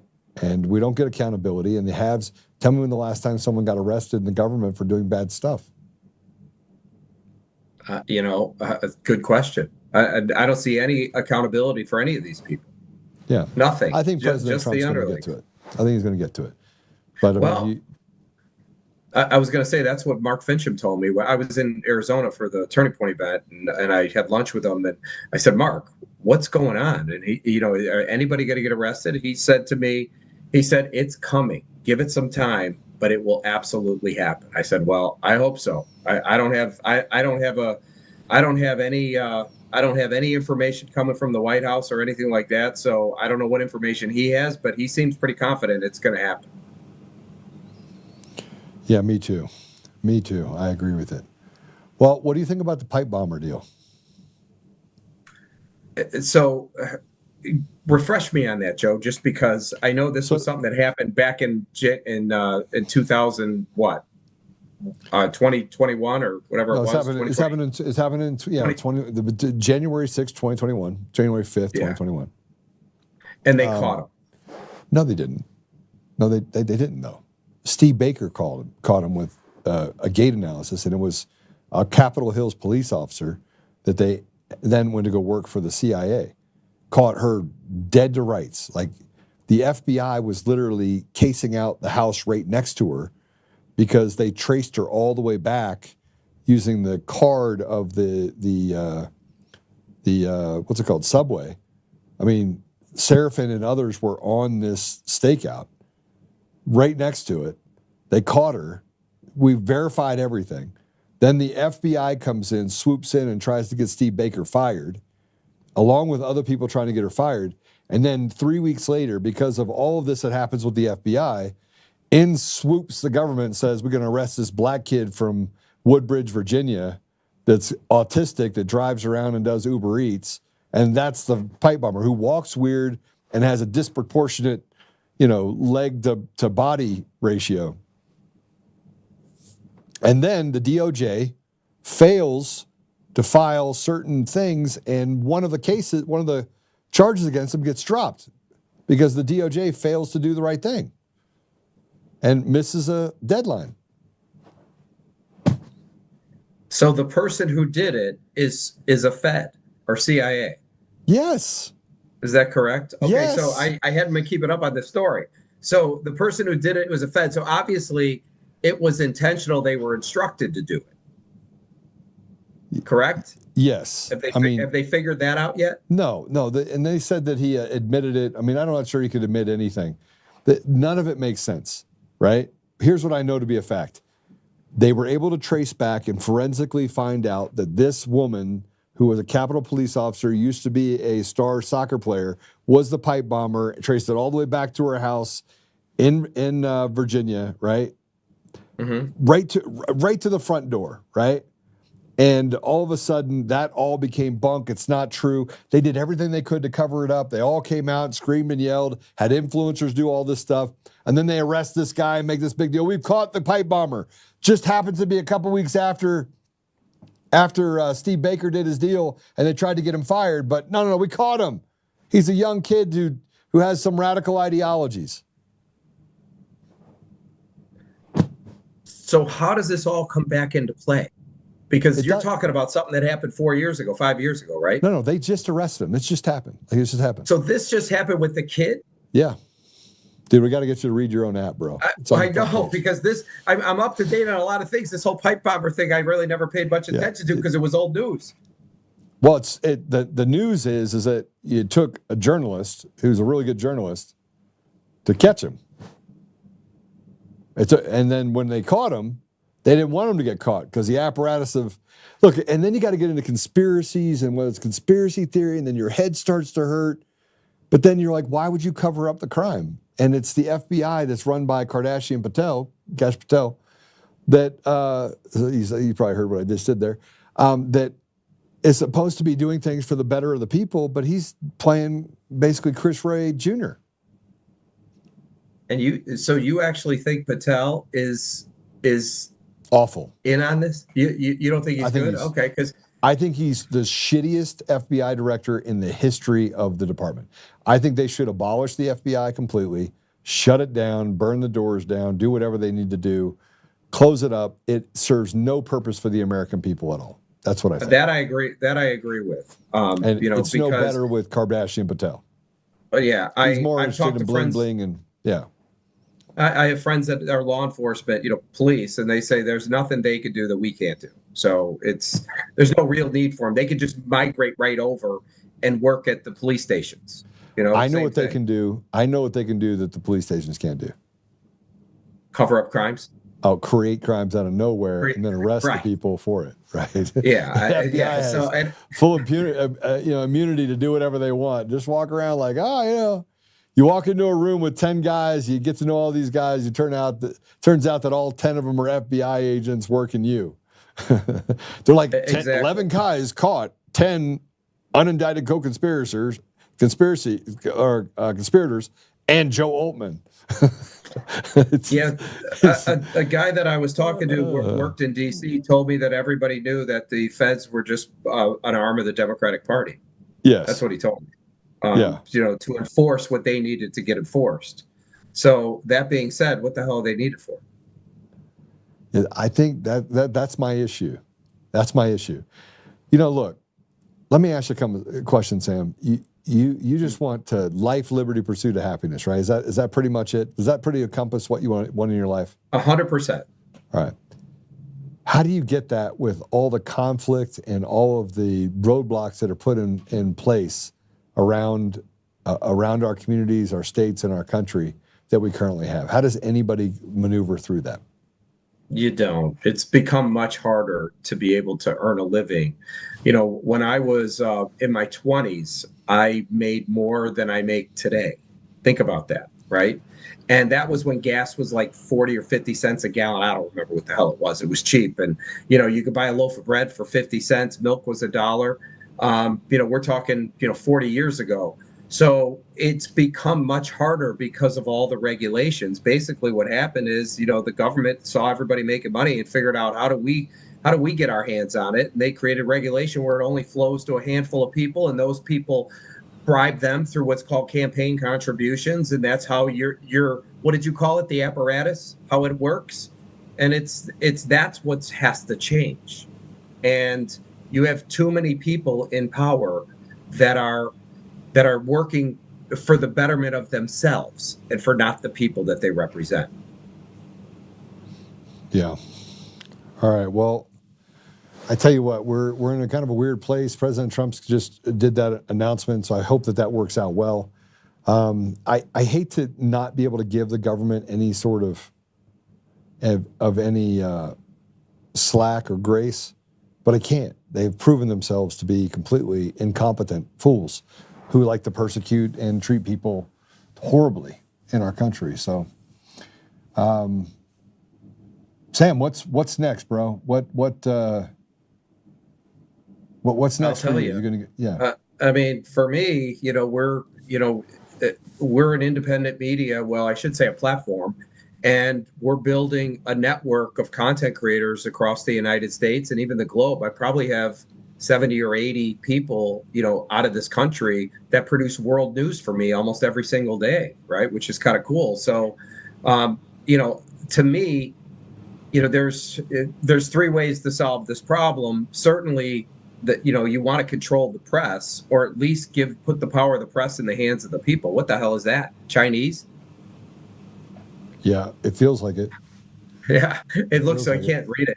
But so for us, it's really just build, and we're building a platform that is a complete citizen-powered press. We're putting the power of the press in the hands of the people. And what I envision is not only in the United States, but on a global level. As we expand and open up other countries, we've got, I think we have, what I tell you, about just under 5,600 content creators, and there's about 700,000 of them that call themselves freelancers on LinkedIn. 500, I think 480,000 freelancers, and there's almost a couple 100,000 student journalists. Joe, these people have nowhere to go. So what we provide is opportunity. And, our platform kind of would be like a YouTube. You know how on YouTube, anybody could have a YouTube channel and, it's all independent news reporting and the cream rises to the top.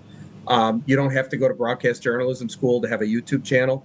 Well, with us, we provide technology where everybody could be a local news reporter, and the cream is going to rise to the top. You don't have to be somebody that has been in the news business before. You don't have to have a journalism degree. And if you don't believe me, look at Nick Shirley. Explain that. I don't think you went to journalism school, broadcast journalism school, did you? No, I went to So this is where it's all school. headed. And for me, what I'm trying to do is build a massive independent media outlet. That's all. Look, I believe that that there is no such thing as journalism school. Journalism is truth. And if you can report on the truth and you can speak the truth and you can write the truth and you can present the truth and you can do some just basic ethical digging into things and ask the right questions, then you're a journalist. That's all it is. You hit it right on the head. It's not hard. This is not rocket science. And if you can't write well, you could use AI to plug in the notes. And, once you get something you want, you could publish. Just that simple. So we live in a day and age where technology allows for anybody to become a news reporter. And this is where it's all headed. So that's me. My focus is to scale this up and build it. This year is my year. All right. I appreciate you coming on. Thanks. We'll make sure everybody gets on your platform. But Sam, it's good to see you. I hope I get to see you down in Florida. Hopefully I get down there in the next couple months. Actually, let me know. Yeah. Let me know. Yeah, I moved up a little bit north, not far, from where I was before, like 25 minutes north. So, Where'd you go? Martin County. Martin County. Martin County. Palm Beach and then Martin. Okay. All right. Not very far. One of my close friends lives in, what is wrong with me? I was just there. Near Merritt Island. Is it in Palm Beach County or Martin? It's near Merritt Island. Up north. Okay. It's north of me, yeah. A little bit north of you, yeah. Nice, though. Weather's nice. It's beautiful here in Florida. We've been having such nice weather, so I can't complain. It's beautiful in Colorado. We get 300 days of sunshine. I can go up the mountains and crush it. I think you live in a beautiful state. It's the politics I'm not crazy about. Hey, listen. God only gives you what you can handle, and he does reveal things. You just have to be willing to fight for it, right? So I'm going to fight for it, man. I'm going to fight for my people. And I'm not fighting for the Democrats or the Republicans. I'm fighting for the people. The people deserve an opportunity, to have a voice, to not feel like they're slaves. And well, you're the guy. Yeah. You can do it. I'll keep doing what I'm doing. All right. God bless you, brother. All right. Thanks. Good to see you, Joe. Good to see you, brother. He's a great guy. And go check out his app. It's a pretty cool app. Actually, it's a really good app. And he's been working on it for a long time. He's been in the middle of it for a long time. All right, I'm going to just go through a few things with you, and then I'm going to let you guys go. I'm going to try and get to the gym. It is my New Year's resolution, like it is everybody else, to get back to the gym and doing the things you would. And I'm in fairly good shape for a guy that is not going to the gym as much as he should, right? But I got a little bit of this like chin thing going on as I get older. It's starting to bother me. So I'm gonna take care of that and get in the gym, start working out quite a bit. So you tell me how it goes over the next 8 to 12 weeks. It should go fairly well for me. That and this freaking camera, it puts like 30 pounds on me. Can't you guys get me a better camera? Seriously. Everybody says you're fat. I'm not fat.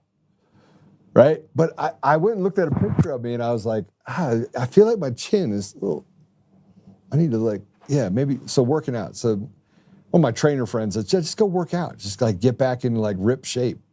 Drop 15 pounds and you'll lose the second person shadow. But you still need a better camera is what he said. But it works out well. You're not fat for a fat guy. No, I'm actually not fat. Am I fat? Chunky?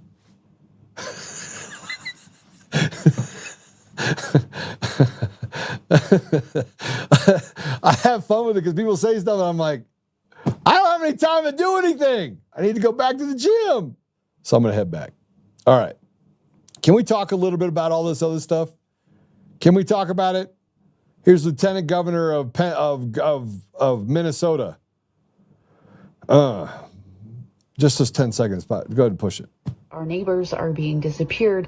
P.S. Without due process, it is just called kidnapping. Then show up and use your voice. Put your body on the line.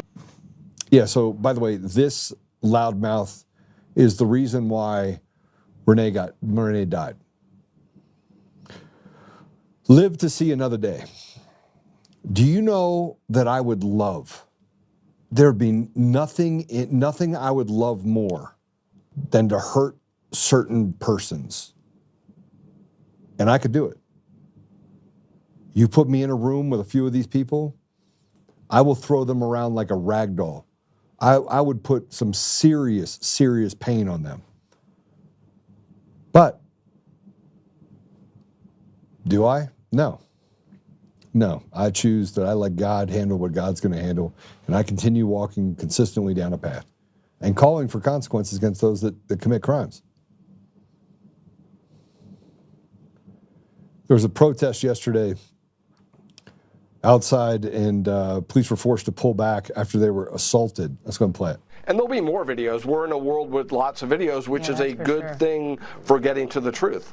Let's look at this live shot that we're seeing right now. We just saw some black vehicle vans moving their way through, and now you see snowballs flying in this group of individuals that are moving. You've got law enforcement in the front of this group that look like they're walking backwards, so they're being pushed, is the way it looks, backwards by protesters who are throwing snowballs at them right now. Let's bring in Victor Avila. Let's stay on this live shot as we bring in Victor, retired ICE special agent, now assistant director for the Office of National Drug Control. So I'm just going to tell you what's going to happen. There's going to be tolerance until there is no tolerance. And they're throwing snowballs and they're blocking cars, and they shot at ICE agents before. This rhetoric is getting ratcheted up on the left. I can't even tell you how many times I've gotten death threats in just the last week. Right? And let me tell you, I'm all about it. Heads on a swivel at all times. I will hesitate not 1 minute. They have to hesitate. I don't have to hesitate at all. And the death threats come at me, and I'm not an ICE agent on the street having to deal with an armed criminal that they're actually trying to take into custody and get them out of the country. You got that, and you also have people that are being fed information that I think is dangerous. And it's CNN and Fox News is just as bad. They're out there trying to stand in the middle of the road, not talk about the reality of it. Nobody will give statistics that, hey, we got rid of all these gang members, we got rid of all these people here illegally, these people committed crimes. We haven't even gotten rid of the Somalis yet up in Minnesota and other states. We should be driving them out by truckloads. Oh, you want to steal $700 billion from the American people? Look, let me just tell you this. Why is it that Somalis get free health care or free daycare? Free daycare. It's free. They get free daycare. But an American who is here for 3 or 4 generations, grandfather, father, all the way down the line, that fought for this country, that worked for this country, they have to pay $2,000 per child for health care, for daycare. But these people get it for free. So you bring them here, you give them free stuff, and you work on the back of a single mom. I'm not talking about the guy that can afford to spend the $2,000 a month for daycare. I'm talking about the single mom who, let's just say that she's single mom, she makes $40, $50 an hour. She makes $8,000 a month. Well, you got $1,000 a month that goes to healthcare. You got 28% of your rent that goes to taxes, again, for your property tax. You spend $2,500 there, 50 cents on the dollar goes to the government. So your $8,000 became $4,000, and now you got to pay for healthcare for your child, daycare for your child. You want to know why they're winning on the abortion battle? Because you can't afford to even live. And then they give free money to illegals and say, here, free health care, free food stamps, free education, free. But it's not free. It's on the backs of Americans. So we become the daddy to people who then spit in our face and say that they deserve to be here. And that you better give us more. No, get the hell out. And the people that come here and assimilate to our society and do the things, I'll call them Asians. Let's just call them Asians. Because Asians, by the way, probably one of the most responsible group of people. And I don't mean India. I mean Asians, Koreans, Chinese, Japanese. Go ahead and tell me how many of those people represent in jail. It's not very many. Actually, the Chinese they got a bunch of Chinese, but there's a lot of them. It's like 1 billion of them. So you got a bunch of them that are bad guys here. So they end up in prison. But Asians, for the most part, they're some of the smartest people out there. They assimilate to society. They get along with pretty much everyone. Yeah, they're a little racist here and there, but if you treat them right, they're not. And they're not racist against anyone. They just hate everyone, even other Asians. Sorry, that's the reality. But the reason why people are pissed off in this country all the time is because they can't live. They can't survive. You got a tollway to go to road. You drive 65 miles an hour. If you drive 70, you're going to get pulled over. They're going to write your ticket. You got flat cameras on every corner so they can track your every movement. If you God forbid you get a divorce and you're a father, you got to pay for all of this stuff over here, and there's no sorts of sensibility. And then you've got a court system that's designed to take as much money as they possibly can, and a prison system that is not about reforming at all. It's about creating animals so when they get out, they do more harm. I mean, it is crazy. And then you have things like, I mean, I can't even talk about it. It's so.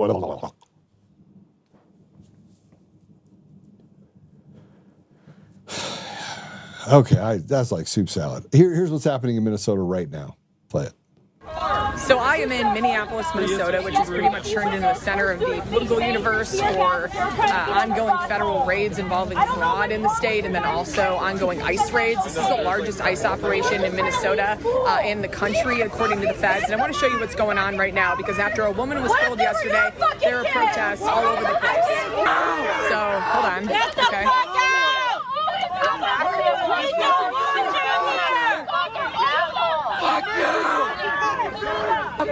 So those are some people screaming at the federal agents. That's them right there. And so what happens is they kind of will retreat, then they'll come back out. A short time ago, somebody spit on one of those federal agents. I was standing right there and saw it. He was taken into custody pretty quickly. They're Border Patrol agents that are out here. So they're...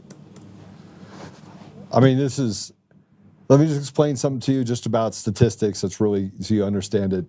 The person, Renee, that was shot in Minnesota, she was from Colorado Springs. She wasn't from Minnesota. She went up there to become a professional protester. True story. So the people that are in Minnesota right now, they're all transplants, including the Somalis, right? So you have entire communities that have been created in order to grift and steal from the people. And some of the wealthiest people in that state are just ready to just get out. They're like leaving in droves. And California is the same thing. They have a proposition to put on the ballot to have a wealth tax for any billionaire. You have to pay 5% of what you have to the state. I mean, it's completely unconstitutional. You shouldn't be able to do it. Now, look, billionaires, they should pay their fair share, but the tax code is built for them, right? We know it's built for them. But still, what they've done to businesses, what they've done to billionaires, what they've done to people they're trying to kill the spirit of innovation, kill the spirit of who people are. They are picking winners and losers. So here's a protest in New York City last night. This just kind of popped up. Let's play it.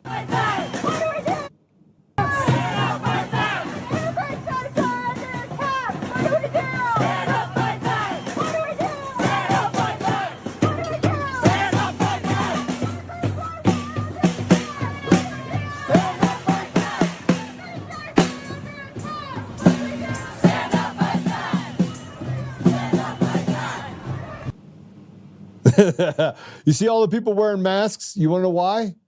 Because they're all paid. These are all paid protesters. And by the way, there's 11 million people in New York and there was like 200 people there. Who cares? Why are we making policy decisions when if you go to any leftist out there that puts up a post, they are ratioed 5,000 to 1. And Elon Musk has done a great job, by the way, of getting rid of bots, getting rid of bot accounts. But Demcast has millions of them. And they still can't keep up to the ratioing that's happening on even Dan Bongino. You can't stop it. But no, you convinced me. You convinced me that the millions of people just flocked back to Dan Bongino. That's not true either. All right. Here's a protest tonight in New York City against ICE is being paid for and organized by PSL, New York's PSL. PSL. That's what PSL means. PSL. PSL means Party of Socialism and Liberation. Just got a tweet that showed it. So my attorneys, you're going to love this, right? But I've had to keep my mouth shut. I hate keeping my mouth shut. I wanted to be the first one to tell you all the stuff that's happened. We've had these things that have happened over the last couple of weeks, which I've been nervously kind of looking at going, oh, this could be it. This could really just be the last. I mean, still these people are going to get arrested, but somehow I'll talk about it. But one of the comments we got back, they used the letters PSL, and I didn't know what it meant. And then I look up and I see this. All right, so let me read this to you real quick. Expose the protest tonight in New York City against ICE is being paid for and organized by PSL New York City, the Party of Socialism and Liberation. They are funded by Neville Roy Singham, who lives in China and works with the CCP. He donated over $20 million to entities like the Justice and Education Fund, which supports Party for Socialism and Liberation activities like protests. He also funds groups with heavy Party for Socialism and Liberation leadership overlap. In other words, and a huge network of organizations of professional protesters working to take down America. The protests in America will never stop until we arrest the people who are funding and organizing them. I agree with that 1,000%, just so you know. Arrest them all. And you know what? The people that are in positions of power and authority that have betrayed us, that were working with the Venezuelan government, that worked for every single one of these, just round them up for these voting system companies, arrest them all. And this handoff that happened to Liberty Votes, that's bullshit too. It's all a lie. Every bit of it is a lie. And the fact that they won't show us what Liberty Vote paid for Dominion voting system, that's a scam too. Why is it that a company that runs the vote of the freedom of Americans can hide a financial transaction? They shouldn't be able to do it. But you know what? They see you as a slave. And so that's one of those other just enslaving things. It looks like we have a cut from Kyle Clark. Kyle Clark. I love talking about Kyle Clark. Man, Kyle Clark is the gift that keeps on giving. Kyle Clark is the Antifa activist journalist, if you want to call him that, small boy, little boy, of 9 News, the Antifa network. We call it the Communist Network News of Colorado that's been infiltrated. They murdered a man named Lee Keltner, murdered him in cold blood with an unlicensed security guard who went to a Back the Blue event, came out and literally antagonized Lee Keltner, and then he shot him in the face. While he was backing away. Got away with it because then the city and county of Denver decided they want to charge him with murder. I did send a note to the federal government asking them to go after Matt Doloff for killing Lee Keltner. I did. I sent an entire package that says you can federally charge them with murder. It was at a political event to Back the Blue. You can charge Matt Doloff. There is no statute of limitations. And I hope they take it up, and I hope Matt Doloff goes to prison for the rest of his life or worse. But here's Kyle Clark talking about J6. Now, the left, and I said this before, they are never going to get to the place. You are never going to get to the place on the left where these guys cede the fact that they know what they're doing is wrong. You want to know why? Because then they'd be complicit and it'd be criminal. So they have to continue to go down this path where they play out this charade, right? Because that's what evil does. It plays out the charade over and over and over again. But here's what Kyle Clark had to say about J6. 5 years since the pro-Trump mob attacked the Capitol and the police protecting it, President Trump continues to rewrite history, calling it a day of love and celebrating his triumphant pardon of his supporters who assaulted law enforcement. Blaming police for what happened that day, saying he was betrayed by his own vice president who wouldn't overturn his election laws. But Americans know what happened on January 6th.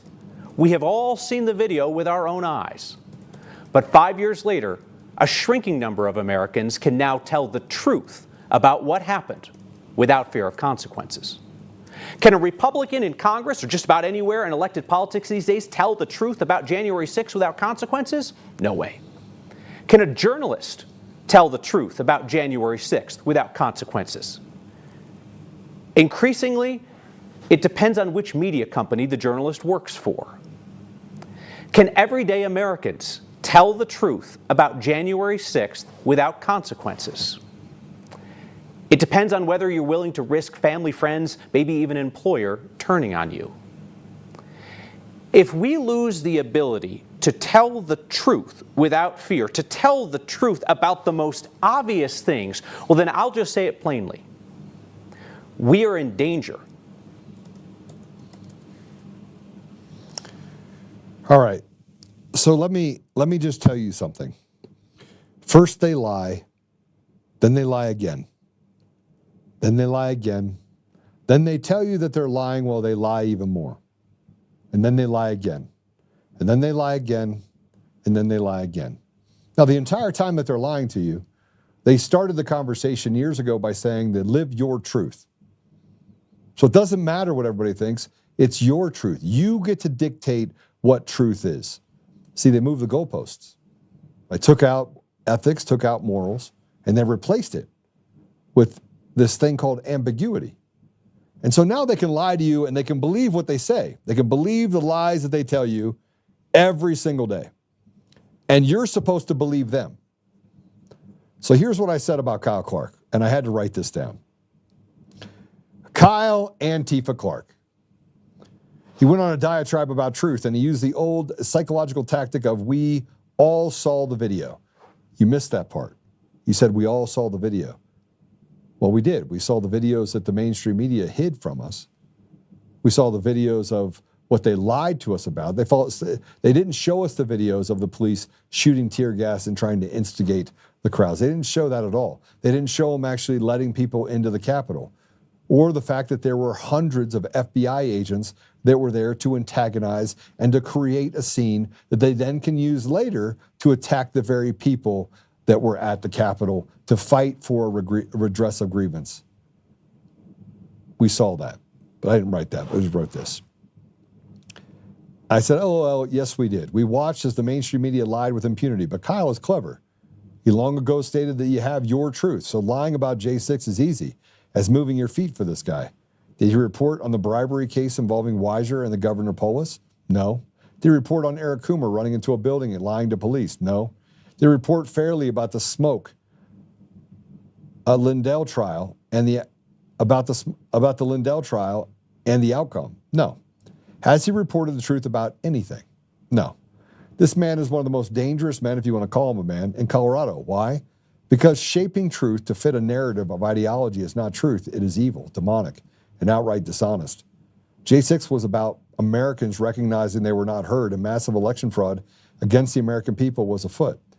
Yet much like what the CIA and the perverted, who look to destroy our nation, people like Kyle Clark are used as sticks to beat down truth, not report on it. They find joy in the degradation of societal norms, and they do it with a crooked smile and psychopathic mindset. No one believes Kyle Clark anymore. He is insignificant. And as they say, the emperor has no clothes. We can see the evil through his Lululemon pants, and yes, his crooked smile. J6 persecutions were an attack on the ethos of our nation, another manufactured fraud on the people. It was evil doing what evil does. Kyle Clark is evil. 9 News is not an organization of news. It's one of being the earner and enforcer for a crime family that seeks to destroy and enslave the people. That's Kyle Clark for you. If you live in Colorado and you watch Kyle Clark, if you watch 9 News, if you spend any time on 9 News, you are doing yourself a disservice. Now, they say that they're getting sold to someone else. Is that the same someone else that we talk to when we talk about what happened with Liberty Vote and the Dominion voting systems and the email that went out that says it's business as usual, just a different name? Is it that kind of transaction? Or is it real change of news that gets back to what real truth is, the only truth, one truth? There's only one truth. There is no your truth. If you think there's a your truth, there's something wrong with you. and you've just been fooling yourself. So Kyle Clark is one of those dangerous people that I think we should always talk about, because he's what causes a lot of the rift that happens in our community, and he's the one that seeks and destroys anything and everything that opposes this radical, evil ideology that exists here in Colorado. So shame on you, Kyle Clark. Oh, but if you want me to come on and talk about, my violent rhetoric that you lied about before, I'd love to do that too. Just call me. That's all we got today, I think. We don't have a whole lot else. Patrick, you did a great job yesterday. You crushed it. And we had a couple of good guests, I think. Today was pretty awesome. But let's pray it out. And,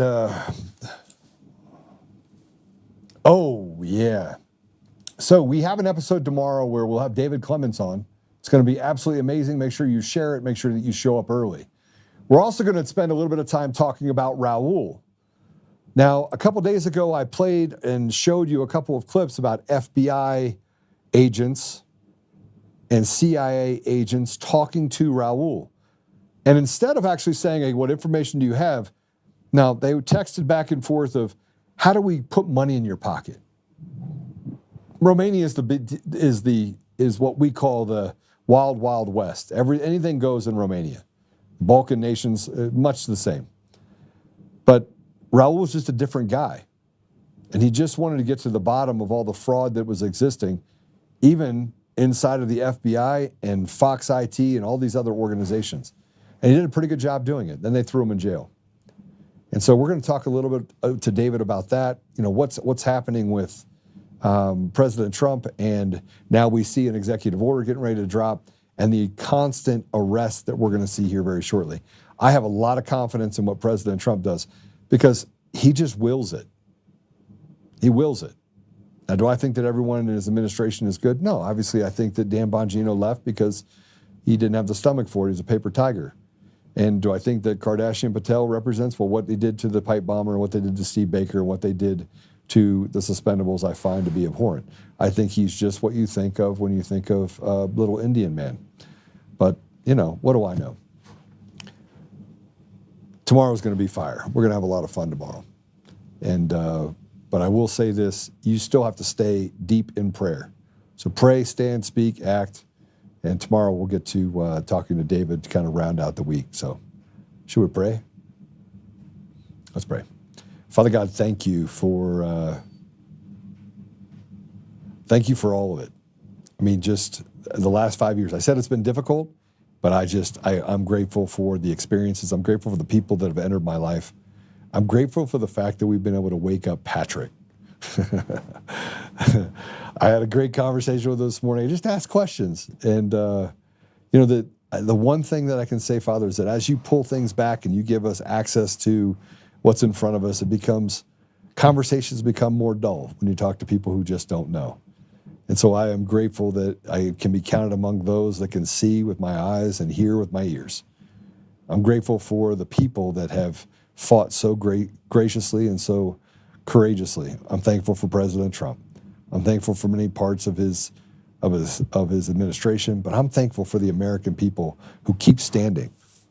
Regardless of the consequences, they keep standing, they keep speaking truth, and they keep doing the right thing. It gives me hope.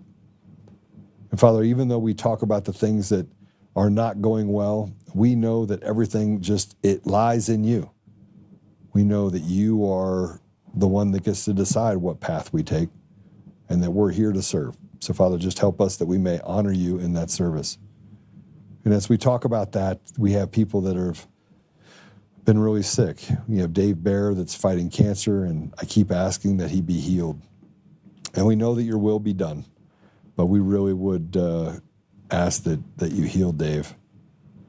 And there's a ton of other people that are facing just horrible things in their lives. And so I just ask you, Father, to lift the burden off of their shoulders and help lead us to a place where we can have peace. I ask these things, Father, humbly in Jesus' name. Amen. All right. So I end everything with a prayer, and then I say stuff, and I got a text message yesterday, and they're like, Joe, on Monday you said something about someone. And I was like, what'd I say? And they said, well, it was kind of, you were talking about a gay person. And I was like, oh, did I say something wrong? And they're like, well, it was kind of offensive. And I said, what did I say?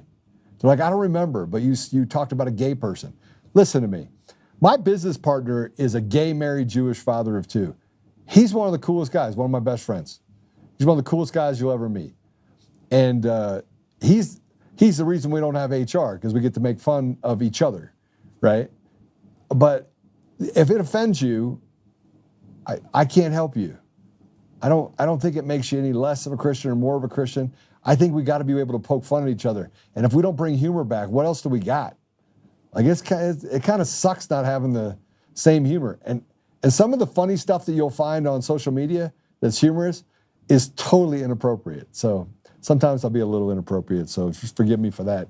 But in the meantime, make sure you take care of each other. God bless you, and vote Joe for governor. Yeah, gotta vote for me. Yeah. God bless you.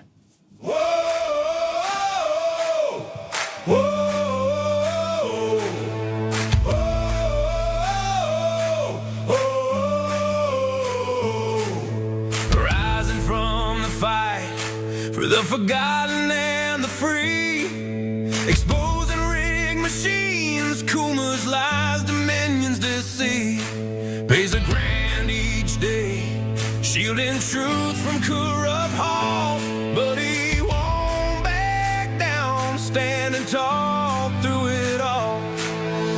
Martin, Tina Peters break the chains that bind her tight, hand count votes and one day bring the fraud to light. No more mailing scams, no machines to steal the night, restore the people's voice, make Colorado right. Governor Oltmann, lead us bold and true, badass for the have-nots, fighting through and through. Abolish property tax, cut the tolls away, shrink the bloated state, let the people have their say. It's our rally call, truth and freedom rise and watch the tyrants fall. Untamed Colorado, strong and proud, we'll be one man for the people, set our great state free. Help the single moms, bring back trade school strong, opportunity for youth, where the brave belong. Audit every NGO, ban the wolves that roam, reclaim our stolen land, bring the power home. Eric Kuma's fraud, Dominion's rigged design, expose the stolen votes, cross the dangerous line.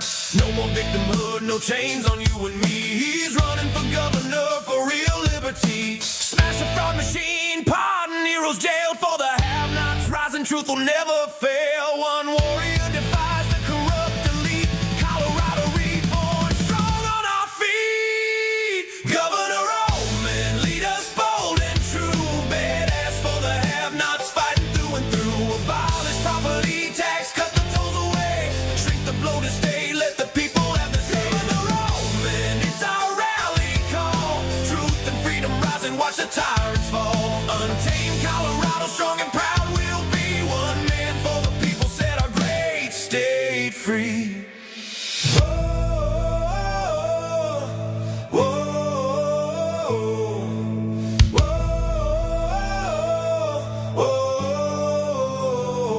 Governor Oltmann, lead us bold and true.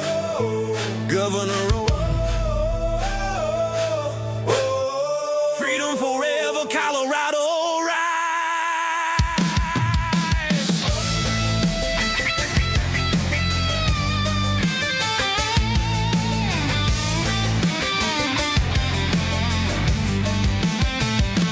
Governor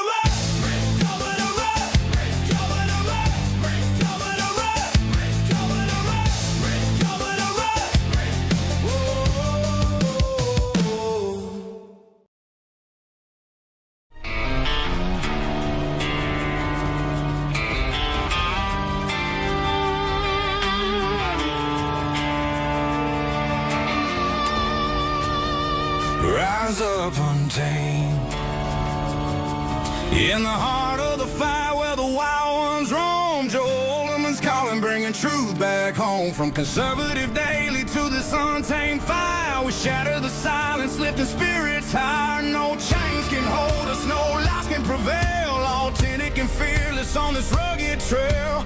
Patriots gather under stars and stripes. Untamed nation, igniting the nights. Untamed nation, let the truth roll out in this land of the free. Standing proud from sea to shining sea, we won't back down. Catch the fire, wear the crown. Untamed nation, it's our battle song, motivating hearts where the brave belong. Yeah, untamed and wild, forever strong. Play it again all night long.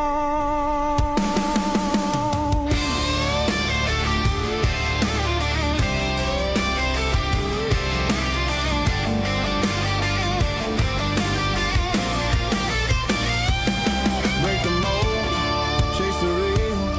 No more games, time to heal. Joe's voice leads the untamed crew.